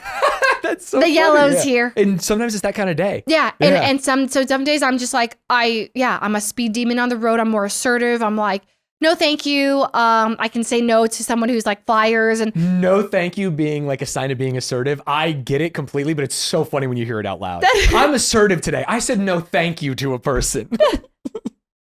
I mean, you hear it, right? That's absolutely me being assertive. No, thank you. That is me. But sometimes you're like buying people CDs in Vegas. It's like, oh God, $20. No, I have sat through. Yeah. Oh man, so many people like just sell. My weakness is Girl Scout cookies because I was a Girl Scout. So I was. Were you really? Yeah, I was a Girl Scout. I was a Boy Scout. Yeah. Wow, How far did you go? I got the green, the junior. I think because I was a Brownie Scout, and then just when I get the green one, I dropped out. Got it. But yeah, I loved it. I sold the cookies. I did all the things. Like I just loved being a part of a little troop 503. You know, good. I still remember. Shout out to 503. 503. Yeah. A circle is round It has no end. That's how long I want to be your friend. Wow, that's so kind. That's like a Barney song. It feels like, but it's a Barney song. Yeah. And then, we didn't do all the adventurous like boys. Was it Boy Scouts that does like you go out, or is that Eagle Scouts? So there's Cub Scouts, which is like maybe Brownie. It's like when you're in elementary school, young. So cute. Okay. And then you eventually become a Boy Scout, which is just a little older. Yeah. And that's where if you're a Boy Scout, you can like get merit badges and become an Eagle Scout. Oh, they're all the same thing. They're all the same. They're all just like scouting program for boys. But like when you're in first grade, you're like a Tiger Cub, and you like you do Shrinky Dinks. You like you like paint a thing and you put it in an oven and it shrinks up. Yeah. Mm-hmm. So like, you're doing like arts and crafts mostly. Yeah. And then as you get older, you go camping and hiking. So you did it for how many years? I don't want to say. I did it forever. I did it for like my entire childhood. I'm an Eagle Scout. I did it literally beginning to end, soup to nuts. Yeah.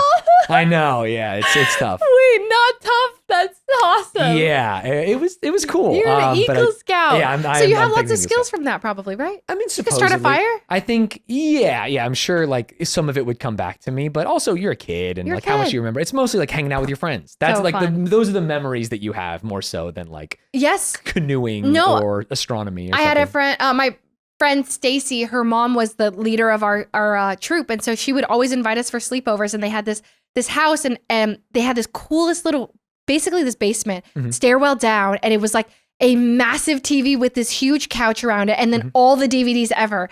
And you would just go down, it's like this den, and all the girls, we would go to Girl Scout, we would have where have our meetings, and then we'd go down, and I remember we watched Goosebumps, we watched Cellular. Have you ever seen Cellular? Is that a... Chris Evans is in it. Oh my God. No, maybe. It's this, oh God, it's a great thriller. He's basically this random, like, just jogger, or like this guy, just a random dude, and one day he just gets this call, and it's from this girl, like this woman who's like kidnapped, and she basically got kidnapped, and she has a broken phone, and she's wiring, like just like trying to get it together. And calls a random number, and he's like, "What, lady?" Like, well, and then like eventually, obviously, he rescues her. It's the whole story, and it's so suspenseful, and it became one of my favorite horror, like not horror, it's a thriller. Right, when you're a kid, everything's horror. Anything that's not a cartoon is horror. Yeah, it was a first thriller, and that's when I love thrillers, and so I've seen that movie probably like 5-6 times, just because I always go back to it as my first thriller. But yeah, Girl Scouts have so many great memories just of binging like shows, and I won this pretzel counting competition one time. There's a jar at this, you sign your name, and it's like, guess how many pretzels? Yeah. It was like 150 people there, and they call my name out, and I was like, what? And they're like, this is how many pretzels there are, and this is how many there, you guessed. And I was like, me?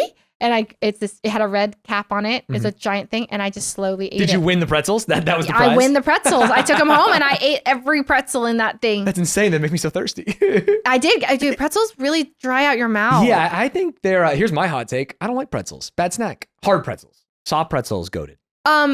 Like in Chex Mix, you're like picking out the pretzels. I mean, I'm not picking them out because I think, oh God, this is also embarrassing. In the same way that I wouldn't send a meal back, I think not eating everything in the trail mix is like a sign of like personal failure. You know, like I'm taking a handful. I know we're getting weird today, and I'm eating everything. Like you get what you get. I'm not picking out the M&Ms to eat them. I'm not picking out. I'm eating a handful of the trail mix. Or pretzels. Wow! Yeah. That's the rules. That's what you're supposed to do. You are supposed to do that. I'm an M&M picker outer. Wow. And then I look at the results or like the rest of it, and I feel a little guilty, so I eat a few of the other ones. But like, because someone else is gonna have to eat all the stuff that maybe you didn't want. You've made their life worse.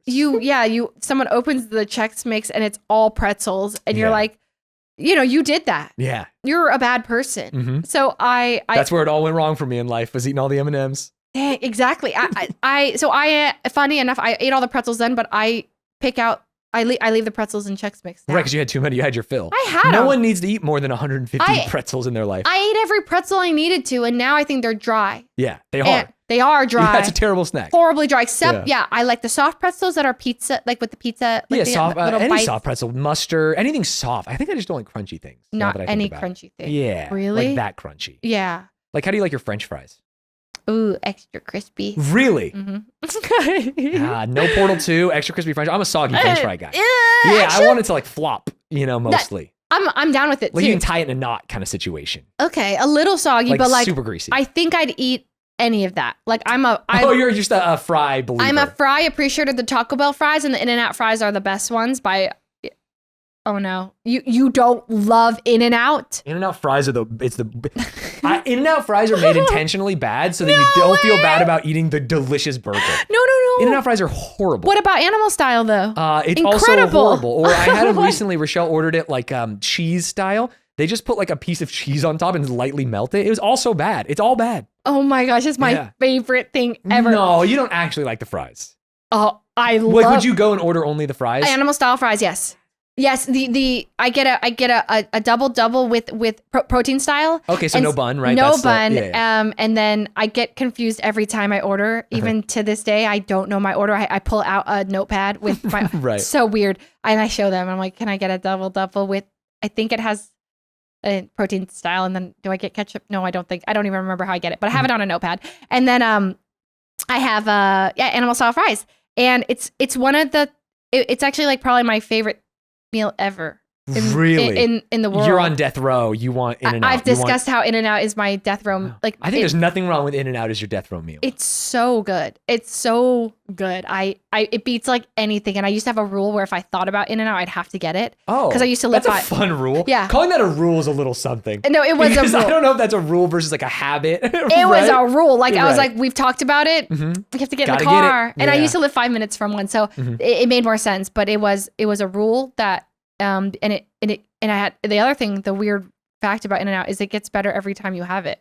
Oh, interesting. It's like it's leveling up. It's just every time I eat it, I'm like, it's better than last time. It's never worse. I'll tell you that. It's always better, and so luckily I that was 2 years ago. I don't live there anymore, so now if I get it, it's like ooh, In-N-Out.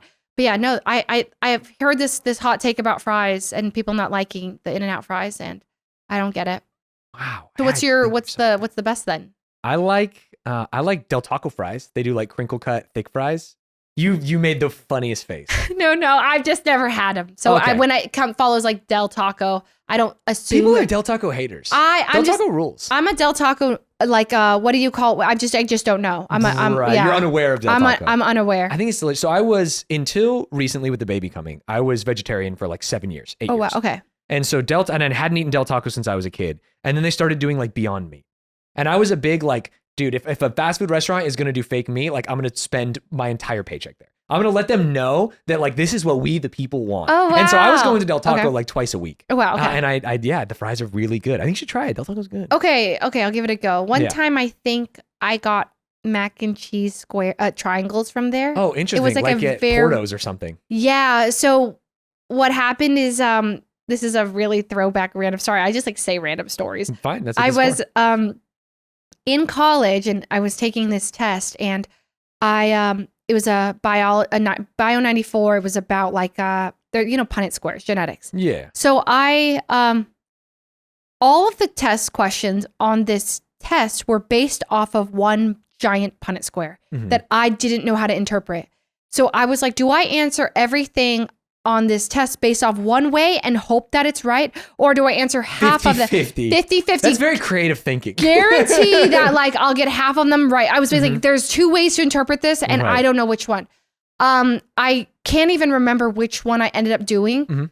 But I have a literal panic attack during this. I'm like, oh fuck. Like I'm like dum, dum, dum, dum, dum. Yeah. I'm starting to feel like, oh my God, I have to get out. I raise my hand and I'm like, can I leave? I'm actually having a panic attack. Can I exit the room now? And the teacher's like, or the TA's like, hey, you can leave if you want, but just breathe. Like you're gonna be okay. And I was like, that's very nice. Okay, I'm gonna answer something. So I circle it, and then I at the end of the day, you can take your there's form A, form B, form C, form D, and so they prevent cheating because like it's you're not sitting next to someone that has your same test. Yeah, you have a pink test, they have a yellow test, and so I picked up the wrong form, like the wrong answer key. So I go home, check my answers. I'm like, guys, I got a 2 out of 16 on this test, which should have been impossible. But you should have either gotten 50% or 100. Yes. Right? So I was like, I got a 2, and so I'm crying to my sorority sisters, like, guys, I'm out of biology.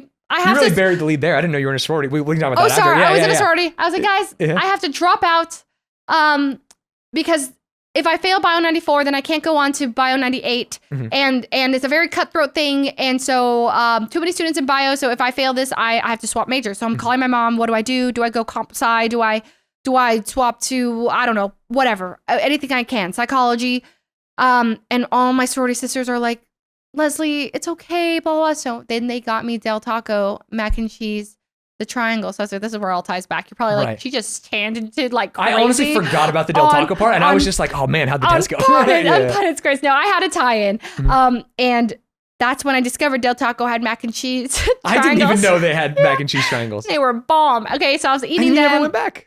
Yeah, I know I didn't. Yeah. Because they delivered it for me. My friend's like, here you go. And I was like, really? So I ate them, and I was so happy. I was just like, well, I'm giving up on my dreams of becoming a nurse or doctor. I forgot what I wanted to be back then. And then the real test answers come out, and I'm like, oh God, I already know. I got a 2 out of 16.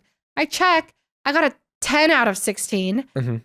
But the mean was an 8. Oh, and they graded on a curve or something? So with the curve, I got a B+. That's amazing. And my sorority sisters all got like 7s and 6s. And they're like... We bought you Del Taco, literally, bitch. they're like, Leslie, I never want to hear about this ever. Like, they were literally... Because they all were like... I was sobbing my eyes out, staring out a window. And they were all like, Leslie, it's okay. Yeah, you thought you were going to change your major, drop out of college. You literally called your mom. I made a scene at the house. And so... yeah, it was hilarious. I was like, oh, I got a B+. Woo!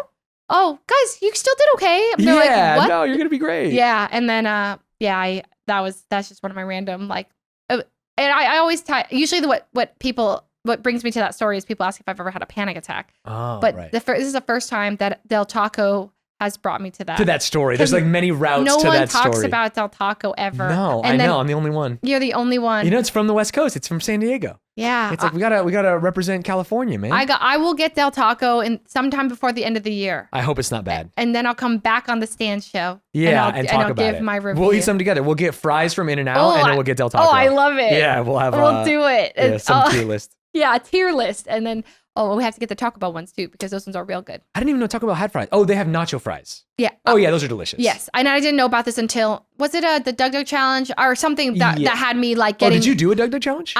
I did. How did it go? I was the cameraman for one, and then I did the great what's Ludwig's thing that he did the greatest gamer the car one. I have ill will towards that. Oh. What happened? That was a Stanz original. That was a Stanz original idea, and then Off-Brand lost all the money, and so they got to do it without me. You know the SpongeBob meme where Squidward's in the top looking down? Yes. And so I watched that whole thing like this, like no way! Yeah, you got to do it now. I know. I thought it would be so fun. It's because it's just a ripoff of The Amazing Race. Bro. So I was watching a lot of it. So what was like your concept when you came up with it? Like, was it? It was like scavenger hunt across LA. You go to these areas and do a task, and then you can move on. Obviously, a lot of it was changed. I was just sad that I didn't get to work on like the creative for it. Dude, and, do it again. I know. I think it'd be great. And run it with different people because it's a spinoff. I mean, it is. Yeah, it's very. It's just very expensive and hard because you have like multiple backpacks, multiple people, multiple stations. No, it's a lot of work. And I'm broke as fuck and Ludwig's rich, so yeah.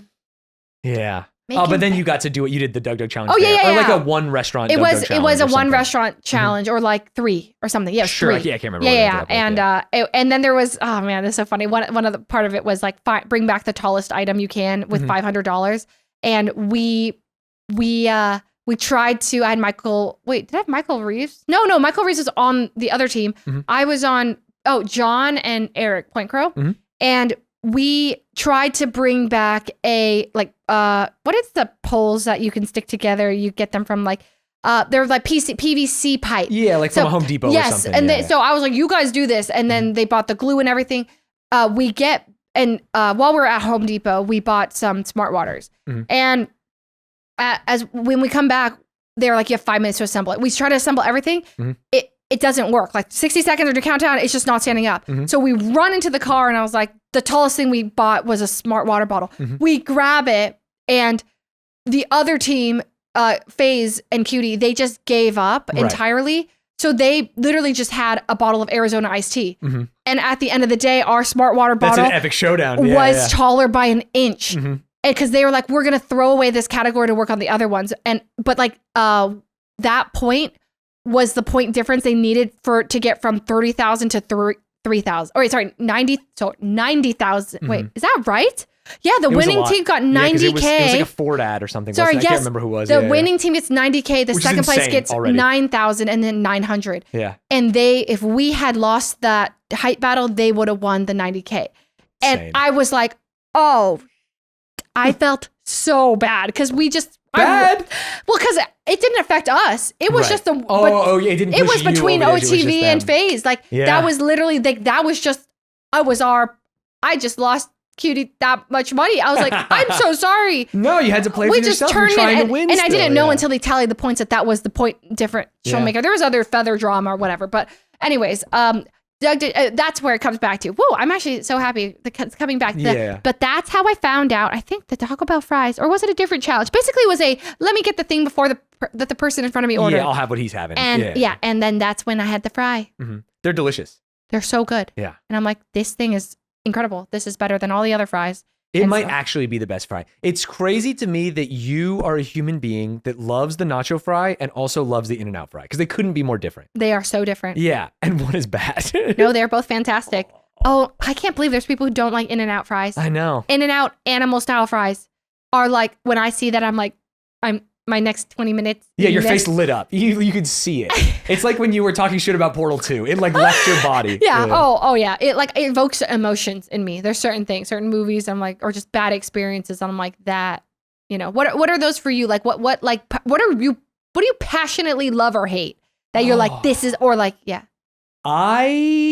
Oh God, let's say something that we passionately love because okay. then we're not just like Mr. Haters. Hater as always. Yeah. Neither of us are Okay, haters. passionately love. What do I love? God, I feel like I have a lust for like everything. Everything is great. Okay, what are like I love your top streaming? Okay. I love playing video games. I love watching TV with Rochelle. I love hanging out with my friends. Right? It's like everything is. I think almost everything is so great. And that's why when there's something like fucking Avengers that comes out and everyone pretends like that's great, I'm like, what are we doing? Whoa. Pretends? Yep. No!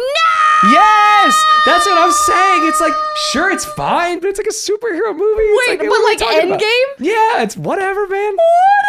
Yeah, I don't know. Oh, your chat might be onto something. Exactly. I think I'm about to make an alt account real quick. You're gonna see me in those YouTube comments. Actually, this guy kind of friggin' sucks. This guy fucking sucks. Yeah, I don't know. I just think everything is so good that we don't need to find things that are mid and pretend they're good. And I think actually it's totally fine to like Avengers. But like I think there's a lot of things that people like pretend to like or pretend is like the greatest. You were talking about it earlier with like new games where streamers would be like, oh my, this is the best game ever. Oh, yeah, I'm yeah. gonna stream this forever. And they never stream it again. It's like a sponsor or whatever. Correct. Yeah. And so I don't feel like I need to do that because there's so many good things. And you think Endgame and like Avengers and all that and like that Infinity War is like it's like mid and everyone's pretending to think it's great. No, I think they probably like it. But I remember and Rochelle and I saw the first Avengers movie. Okay. And we were like, I must have been right out of college or something. We weren't young, we weren't Like old. Avengers. Anymore. Yeah, we weren't not like the Infinity original War. Avengers. Oh, yeah. So and I good. remember like the last 30 minutes like fighting in New York or whatever. Oh, so and epic. I think like the graphics are like kind of bad. It's like these aliens come out of nowhere Yeah. and they all look the same and they're all doing stuff. And I remember the movie ends and the credits roll. And everyone stands up and just starts fucking losing it. That's you. Yeah, You're in the I was theater. up. Yep. And I remember looking around thinking like, I don't understand. Like something is fundamentally wrong with me because I don't. Even if you liked it, which is fine. It's like, hey, it's a chill ass movie. We had fun. It was only at that time like $15, which is fine. Yeah. But no, it was definitely not a And they stand had up the and applaud. shawarma. Was that after that one? Yeah, it was that one. Yeah, And everyone's like, that's the funniest scene I've ever seen in my life. Holy shit. it did stick with me. Fair enough. Yeah. They're just eating shawarma after like freaking saving the world. Saving the world. You know, That's they're epic. just like us, just Yeah. regular Joes. Yeah. And so that kind of thing. I ended up talking about something I hated, and the things that I liked were just like Wait, vague that's things, so which is funny. annoying. That I is- know. No. Let's go back. Okay, so you don't like, and that's fine. It's you're not a huge fan. But what is like that thing that you're like, this is what I love. That you're like, hell yeah. God, what is this thing I love? There's a book that I've read like maybe every 3 years since I was a kid.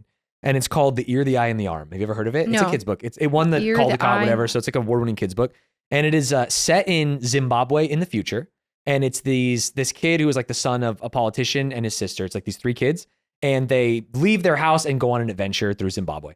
And it futuristic Zimbabwe. Okay. And they go to like the future because it's set in the future. And then they go to an area that's like set in the past. And I read this book every couple years. And every time I'm like weeping. I'm like, this is the greatest book I've ever read. Wow. And I've never met another person who talks about the ear, the eye, and the arm like people talk about fucking Avengers. And that's what I'm waiting for. You know what I mean? You're going to meet somebody. I know. I need that. Never heard of this book. It's great. You should read it. It's a children's book. It's a children's book. I mean, it's like like Harry Potter level children's book. It's not like for like a baby. Yeah, the ear, the eye, and the arm. I have it here. You can borrow it if you want. Wow. If you feel like you would read this book, it's absolutely yours to take with you. Really? I truly love it. I would like to borrow it. Yeah, I'll try. I'm going to read it. Yeah. I'm going to read it. What if I hate it? I honestly would love for you to hate it too. I think the worst thing you could do is be like, oh, it's fine. No, I'll have an opinion. Yeah, have an opinion. I'm going to read the ear, the eye, and the worm. The arm, the ear, the eye, the arm. There are 3 detectives that are trying to find these kids because they're like rich kids. And they all have like a not a superpower, but like they're outcasts in society, but one of them has really good vision. One of them has really good hearing. One of them is just like a big fucker. Okay, cool. But they're not the main characters necessarily, but the book is named after them.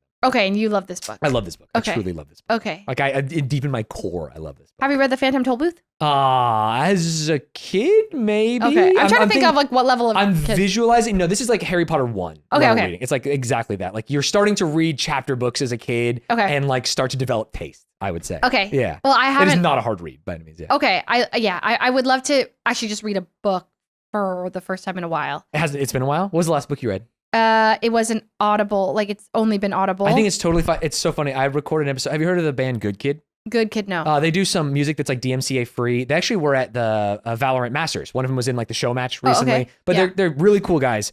And we had like a long conversation on the podcast about if you can say you read a book if it was an audiobook. Oh, and there was like a lot of reading. Strong opinions. And I sensed that when you're like, oh, it was Audible, that you were like, oh, I don't know how to do this. How do you read a book. I read a book. Audible. In my mind, it's like, that's totally fine. Yeah, I'm an audio like listener. I learn through listening. Yeah. And this is really hard for me to like focus because I like find myself skipping words and then I'm like, but I read all the Harry Potter books, no question, just back to back. So I can do it.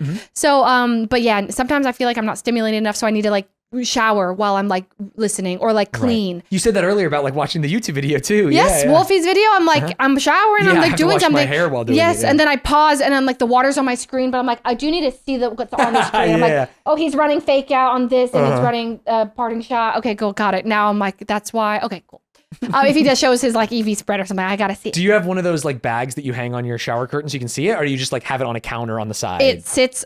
Like in like an alcove. Where the heck is my phone? Well, I have a phone that folds. Hashtag ad, by the way. I've seen it. You're like, I was sick, but look at my cool phone. Yeah. Oh, I know you have a phone that folds. Yeah. No, it's so funny because like they don't even ask me to talk about it. I'm just like, guys, check out my folding phone. Anyways, but I have a phone that folds, so I have it fold and then it sits on my deep conditioner that I don't use. Oh, I see. And then it gets it's like a jar conditioner, I assume. Yeah, then, like a circular wide tub, and I fold it like this, and then it gets a couple of drops the longer it goes. Right. And then sometimes it's getting some splash. Yeah, it gets splashed, and then the water sometimes stops the video, starts another one, pisses me off. That sucks. And then, or your hands are wet and you're trying to do something. I grab it, I wipe the towel. The screen. Yeah. Oh my God. Yeah. So, but I do it. And anyway, so, why are we talking about the shower and the video? You're on your phone because of the book. Oh, yeah. You were talking about audiobooks. Audiobook. You need to be doing something while you are. Oh, yeah. So, but the last audiobook I listened to, I think was, well, I've started a lot, but the last one I finished. Oh, you're a starter, but not a finisher. No. I finished some. Okay, I finished 2 recently.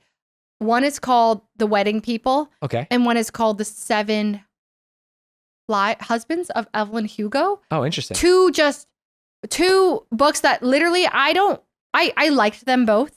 But they were so heavily recommended that I was like, I'm gonna listen and I'm gonna finish them, and I did.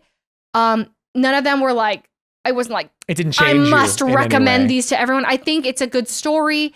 I was sat for a lot of it. Like literally, I'm like, wow, this is a good story. It kept me captivated enough, but it wasn't like, I don't think there's been a story that I've been as like put it down. I'm like, wow. Wow. Yeah. Like you sit in it for a second. Yeah. I don't know if it's me, but like only games and movies have done that to me recently. Right. And I think people are built different. Yeah. I used to feel that way about music, but not much anymore as I get older, which is so sad. Like that Sonder moment me of like, too. Yeah. What music you used to listen to? I used to listen to like a lot of like alternative rock. So like I loved like Weezer a lot growing up. Same. And I loved like really corny, like junior high No love judgment. music, like Bowling for Soup Same. and Good Charlotte. Like that was like same. Yeah, that was like what I listened to growing up. And then I went through like I'm an alternative kid. I'm listening to rap only, and I went through like probably 8 years where I only listened to rap. And now I'm an adult where I only do like audiobooks and podcasts. And it's I feel so sad about that. No, we're similar. Yeah. I was like in high school, all my happiness revolved around bands like pop punk. I was really into like bands like All Time Low and Cobra Starship. Did you dress like a scene kid? Did you have like checker pants and everything? Absolutely. That's insane. I had, do you have a picture? Is that too embarrassing? It is. Okay. I don't have a picture. Sure. But if I did, like, big part across one eye kind of thing or something. I had bangs. If I had a photo, sure. I would not show you. That's even better. Yeah. But I definitely had like Hot Topic, the freaking massive like spiky belts, etnies, for my shoes. I would always wear. It didn't fit me. Band tees every day. Like I was just these tight band tees that were like it was always a band on it. The Maine, Good Charlotte, Simple Plan, whatever. And so I got so much joy out of just going to concerts. I was at Warped Tour every summer. So you were like a real band. You weren't just like wearing the t-shirts and like listening on your iPod. You were going to concerts. Obsessed. Right. And it was like my happy place. And so it, like even now I go to emo night and I'm like screaming and like it still like reignites something in me because I'm like, this is my music. All American Rejects, like just blasted it, And so and then now like I listen to music and I'm a big Swiftie. That's one thing like I love Taylor Swift, but other than that, my taste hasn't really evolved. Like I haven't found new music. Oh, interesting. You're probably not looking for it as much as you were when you were younger. Yeah, I think it's the DMCA thing. Like I can't even listen to it sometimes. Oh, yeah. So like I've had the same playlist on stream for like 4 years, and I think my chat's gonna kill me. It's like 25 songs on repeat. I don't even hear it, right? Because it's been playing for so long in my ear while I do all these games. Just and the stuff. same ones on Yeah, loop. just the same ones the entire time. Yeah. And so like, that is my exposure to music lately. Okay, and it's not nothing. good. And you're not seeking out new music because it's not doing much. Because and I'm like, I don't know. There's like other things I'm doing. I'm listening to other stuff. Yeah. And you could be educating yourself with podcasts. Which you don't have to do. That's also because like I hear myself saying that and I'm like, that's so annoying. No. Like you could also be listening to music. No. I also am consuming. So podcasts then, what are the ones you listen to? I really like Working It Out with Mike Birbiglia. He is a stand-up comedian and he's kind of like a huge fucking nerd. Okay. And like he's a stand-up comedian that I think is like 20% of the time the funniest person in the world, and 80% of the time I'm like, no one should ever think this is funny. Like how did you even come up with this joke to do it? But I think the style of podcast I like to do of just like talking to a human being and seeing what happens, he does. And I think that's really good. Yeah. And then I listen to a lot of like fucking Democrat stuff, like Pod Save America, Pod Save the World, just to try and stay like semi-informed and make sure that I'm not missing on anything because I'm playing games like all day. Yeah. Versus, so that's how you get your news. Or like almost exclusively, which can be bad. No, I think wherever you find it, like I was getting mine strictly from Philip DeFranco for sup. There's a supercut of him saying sup like every time he's done it, and it's like 2 hours long, and I let it play on stream for like 30 minutes one time. And now if someone says Philip DeFranco, it activates a sleeper. I can see sup. That's all that happens. Yeah. He was my only news source for years and years. And then Reddit is my current one. Because Twitter pisses me off Reddit too much. And it sucks. It's the worst thing in the world. Sucks. I'm on it for probably like an hour and a half, 2 hours a day. Me too. Yeah, it's terrible. Me too. Reddit is the longest scrolling app. If you check all my screen time, Instagram is probably like a minute a day if I open it all. Twitter's probably like can be up to 5 or 10 minutes. Reddit is bad because it's tailored. It's like it's not like my friends and peers on there. It's just I'm just consuming all, and then it's like it can surprise you with like cute stuff. Yeah, there's dopamine hits in there for sure. Really, feels good stuff. Sometimes I'm just sobbing, like just I just randomly like scrolled yesterday and it was like a bunch of kids like coming out to their parents. And I'm like, and they're like, do you still love me? Oh my and I'm God. Like, that's playing my heartstrings right now. I'm literally just like tears pouring. It's just like a scroll. And I'm like, fuck. And I'm like, of course they love you. They're your parents. And then the next one's like, are spiders. What is this? Or what is it? Like, am I the asshole? And it's like, and then half the times it's like a sex toy. And they're like, what is this thing under? Like, I found it. Sorry, I've been chewing on it for the last 3 days. And they're like, you might want to wash that. And then I'm like, it's literally a slap. It's like, what is my next scroll gonna be? I don't know. It's so fun because of that. Because I'm like, I'll be crying, then I'm laughing, then I'm like annoyed, then I'm and I do get my politics and random stuff from there too, because like I'm seeing clips of, crazy shit. President, I'm just like, okay, and then I like to see what people are thinking or saying. The comments are amazing. So that's been my source, and I don't hate it, but I don't know where. I think it's So maybe I need a podcast or something. You should start. What would you talk about? Oh no, maybe I need to listen to a podcast. No, I think you should start a podcast. You talked about it. I don't even remember if we were recording at that point. I don't know either. But you had talked about like, I think I'm jealous of people that have a podcast. So I'll tell you, it's tremendously easy. Easier than streaming. This is fantastic, by the way. I don't feel like we're even. Too kind. We're not. We're just yappity dapping. It happens to be and I think like if I were to, no, I just don't.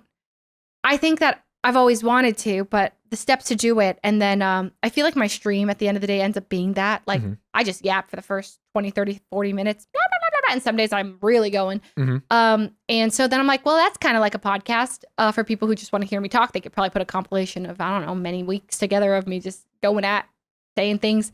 I'm like at this point trying to find things that I haven't told before. Oh yeah, I mean you've been doing it for 10 years. I've told every story I can think of maybe 5 times. So the audience churns a little bit though. There's always people that haven't heard. Like I'll be like, oh chat, you're gonna hate this. I'll tell the story again. And then there's like a bunch of people who are like, still no way, laughing. This story. And then sometimes they're like, this is the 5th time a Leslie classic, and I'm like, but there's someone in here who hasn't heard about it. And then like so I'll tell it again. But I still, it's always a challenge for me to find something I have never shared that I'm okay with sharing. Right. Or it's the challenge is to like, create those new stories and stuff. And so. And that's hard when you're a streamer because you don't always do things. At least I don't. Yeah. I find it hard to, all of my stories are things from like my youth when I was more outgoing, or at least I like had more opportunities to create stories. Yeah. Versus now it's like if I spend 6 hours a day in front of my computer and then 3 hours doom scrolling Reddit, it's like, what else am I going to do? Yeah. No, I'm the same. I'm like, I need to go out and live my life. Like let's let me do something but part of me is like, well, I also just wake up and play games and stream, and that's a really and it's like, well, that's like also like a money button. Like, if I just stream more, I can make more. I enjoy it. I make more money. People like me doing it, right? They're happy because I'm streaming more. It's like a real tough situation. It's tough when everything is just makes sense for you to go live that day. And then I'm like, well, what if? And it's all complicated. Then you could go out and stream, but then you're like you're live, and so it's not quite like you're. Some days I like to zone out, and just not just be in my thoughts all day shopping. I like have a day to myself where I'm like, I'm just gonna go to the mall. I don't know if I buy anything, but I'm just gonna like have this idea that I could go into every store and buy those candles and buy the chocolate and maybe walk around and try that on and come home, and it's a day to myself, and that's a very different day than streaming a shopping day. Absolutely. Hey chat, oh my gosh, should we go into this store? Should I buy this? What do you guys think about this? And like, it's a very different, like I'm not gonna to zone out. Like they're like, no, just take us anywhere. Oh, dude, you don't have to even care about what we're seeing. Trust me, I'm aware. Yeah. If I'm just like deadpan holding a phone. Yeah, they think that's what they want. I'm like, you guys do not want me. You'd want me to interact, and I would only want to be on stream when I feel like we're having a moment. Yeah, you're providing them something. Something, like, and so it is comfortable to, at the end of the day, just go live, sit in front of the computer, play the games, do the thing. What's your pre-stream ritual into streaming do you have a ritual that's like? No, I wake up and then make coffee and stream usually. I'm like pretty quick to, which I think is bad because at the beginning of my streams, I'm like a little tired usually. No, that's fine. I like start streaming and I immediately yawn. I'm like, well, that sucks. Like I should have waited 10 more minutes. The coffee to hit. Yeah, to get it out of there. Yeah. And I just try and, I think a lot of the value, do you get a million spam calls? This is the least interesting conversation that everyone in the world has, but just like fake spam calls, like robocallers. Oh no! Sorry, does your badass phone filter those out for you? Is that what happens here? No, I've just gotten scammed too many times, so I'm on do not disturb mode at all times, which is then bites me in the ass because then people are like, "Bitch, I called you 3 times," and I'm like, "Really important." I was on do not disturb, and they're like, "What?" And so I'm like, "Sorry, I have gotten so many." Like one time during a stream, like someone called me like 26 times, and I'm like pretending that my phone's on, like, and I'm just like. So anyway, blah, blah, blah, because I don't want someone to, it's like a leaked number maybe. Sure. Someone's like trying to get it a reaction out of me. Right, to see if they found your number. So I'm just like holding my phone in the air so it doesn't vibrate audibly on my desk. Make a loud noise. And I'm just like, and I'm like, okay. So stressful. Yeah, very stressful. After that, I'm like, do not disturb almost at all times. And so, but like I've feel free to deal with this spam No, call. You can it's pick truly, it up. It was truly a fake number, or like hey, are you gonna vote for Donald Trump this one year? of It's like those. the classic. Yeah, have you ever gotten one of those USPS messages and it's like your thing didn't go through, you click on it and then you get like, and you've done that. Have you fallen for it? I have not fallen for it, and I do know that you've fallen for it. Bad. Yeah, it's tough. It's like I have this reputation that I'm like easily scammable or something. Yeah, and that's I think a positive. Like it can be maybe embarrassing to you, but that just means that you're like you believe in people. Unfortunately, yeah, that's great. That's so much better than being like jaded and mean. No, I'm like, well, no one's gonna steal that because I wouldn't do that. Like I wouldn't send a fake message to USPS. I'm gonna leave my laptop on this table and leave for four hours. You said Skype and you said I'm gonna AFK. That is so funny. I'm gonna leave for 4 hours and it's gonna be here when I get back. And I believe in that. Yeah. Because why wouldn't it be? Because why wouldn't? Because who the hell is going to do that and take something? So I think now I've been unfortunately scammed.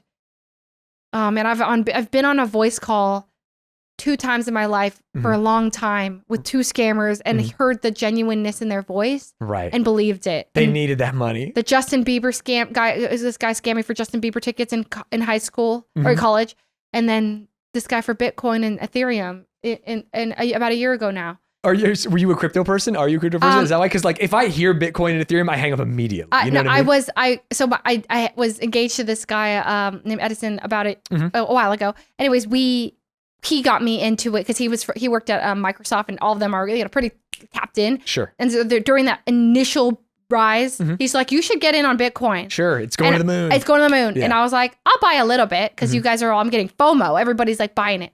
So I never was I was never super into it, but I did buy it. You had some, yeah. I had some in Coinbase, and then I just let it grow, and it did kind of go to the moon. And I held on, and I bought in at, I want to say I was definitely below 4K, and it's 100 now. Yeah. But yeah, insane. I lost a full. I don't want to think about it now. I think I lost a full Bitcoin, well, at the time it was worth I lost $37,000. Right. Theoretically, today you lost $100,000. I don't want to think about it because it's like it definitely got more. Yeah. But I wouldn't have sold it. I don't want to touch that account. But it was somebody who basically was like, someone has your Coinbase. You have to validate your security code. Kind of thing. They're like, you need to move it to a Coinbase wallet immediately because it's not safe. And I was like, okay, so my money's in danger. And he's like, absolutely. We need to figure this out right now. Luckily we have a sister app. It's called Coinbase Wallet, blah, blah, blah. So we're going to send you an email. You have it. Which is true, I think. Yeah, actually. No. Yeah, Coinbase and I had heard about Coinbase Wallet. It was just that I was using Coinbase Wallet, but I was sending it to their Coinbase Wallet code. Right. They basically exactly. You were sending it to your Coinbase Wallet code. You were saying I created it, it was theirs. And I paused even for a moment. I said, hey, one moment. Because my red flags were going, it was like, this is a scam, Leslie. And I'm like, can I, because I was just getting scared. He was moving the process so quickly. And I was like, oh, give me 30 seconds. So I just sat there and I was like, am I getting scammed? No. Okay, wow, so you took the moment. You thought through it. And you got farther than most people did then, which is at least something feels weird here. I literally thought through it. And then then the next thing is he sends an email. And at the top of the email, it says, this is a suspicious email, right? A bright letter. Make sure you trust the sender. And I was like, and you're like, well, I'm on the phone with him. Of course I trust him. I literally know this guy's voice is so kind. Like, what do you mean? He's got this soft-spoken, concerned tone. Like, we need to get your funds safe, ma'am. Right. I was like, he cares. And he sounds so friendly. And I trusted him. And I was like, okay, I sent it over. And he's like, okay, now for your Ethereum. I was like, sending it. I was like, okay. And he's like, all right, you'll hear back in 2 hours. It should be good. Check your thing in 2 hours. But have a wonderful day, miss. And I'm like, thank you so much. Right. Yeah, you saved me. You saved me. And then I just had this sinking feeling. And I checked it. And I just see the money go in where I sent it. And then immediately sent out to some random 16-digit code. Yeah. And I just had this. I was like, I can never tell anybody I've been scammed. This is so embarrassing. But you did. I did. I confessed to my dad because I didn't want them to get scammed. Because if I got scammed, my parents... You were willing to take the embarrassment so that other people could learn. Yes. And then finally I came clean to Myung. Yeah. And she's like, Leslie, you can't... If anytime you're sending more than $1,000 anywhere, you need to tell me.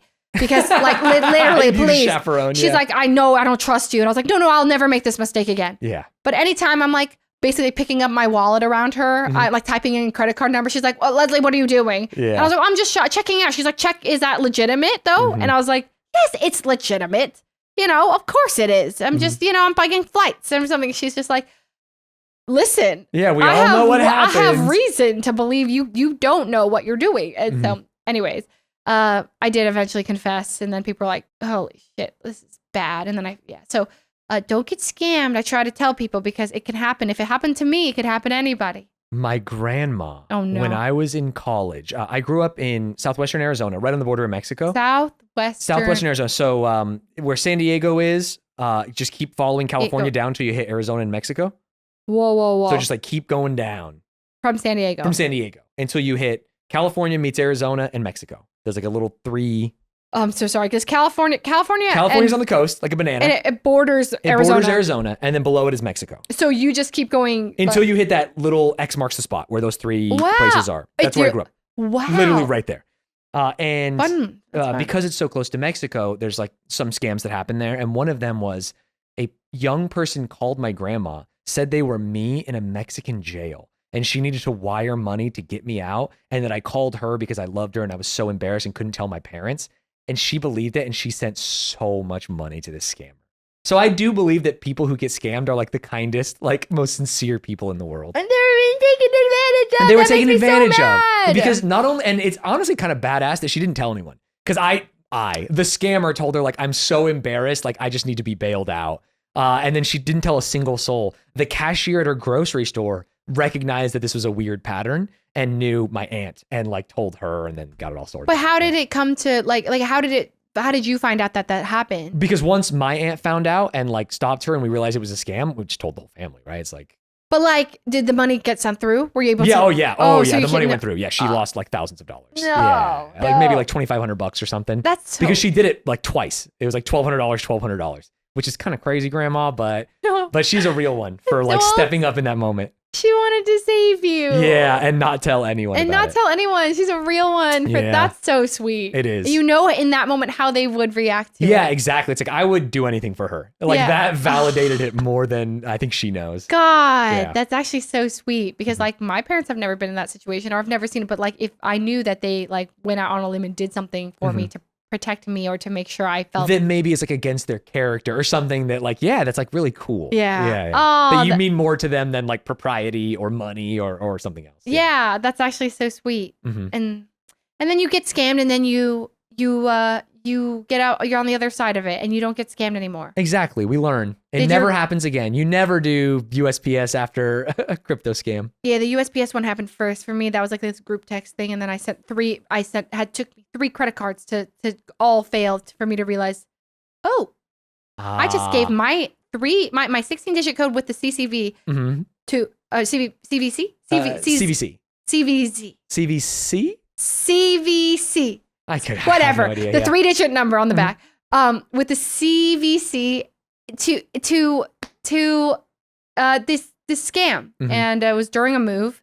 So it's already a stressful time in your life. I know. And then I had to borrow my friend's credit cards. And then it's funny that time that it happened, June, the same guy to play Portal 2 with, was visiting our house.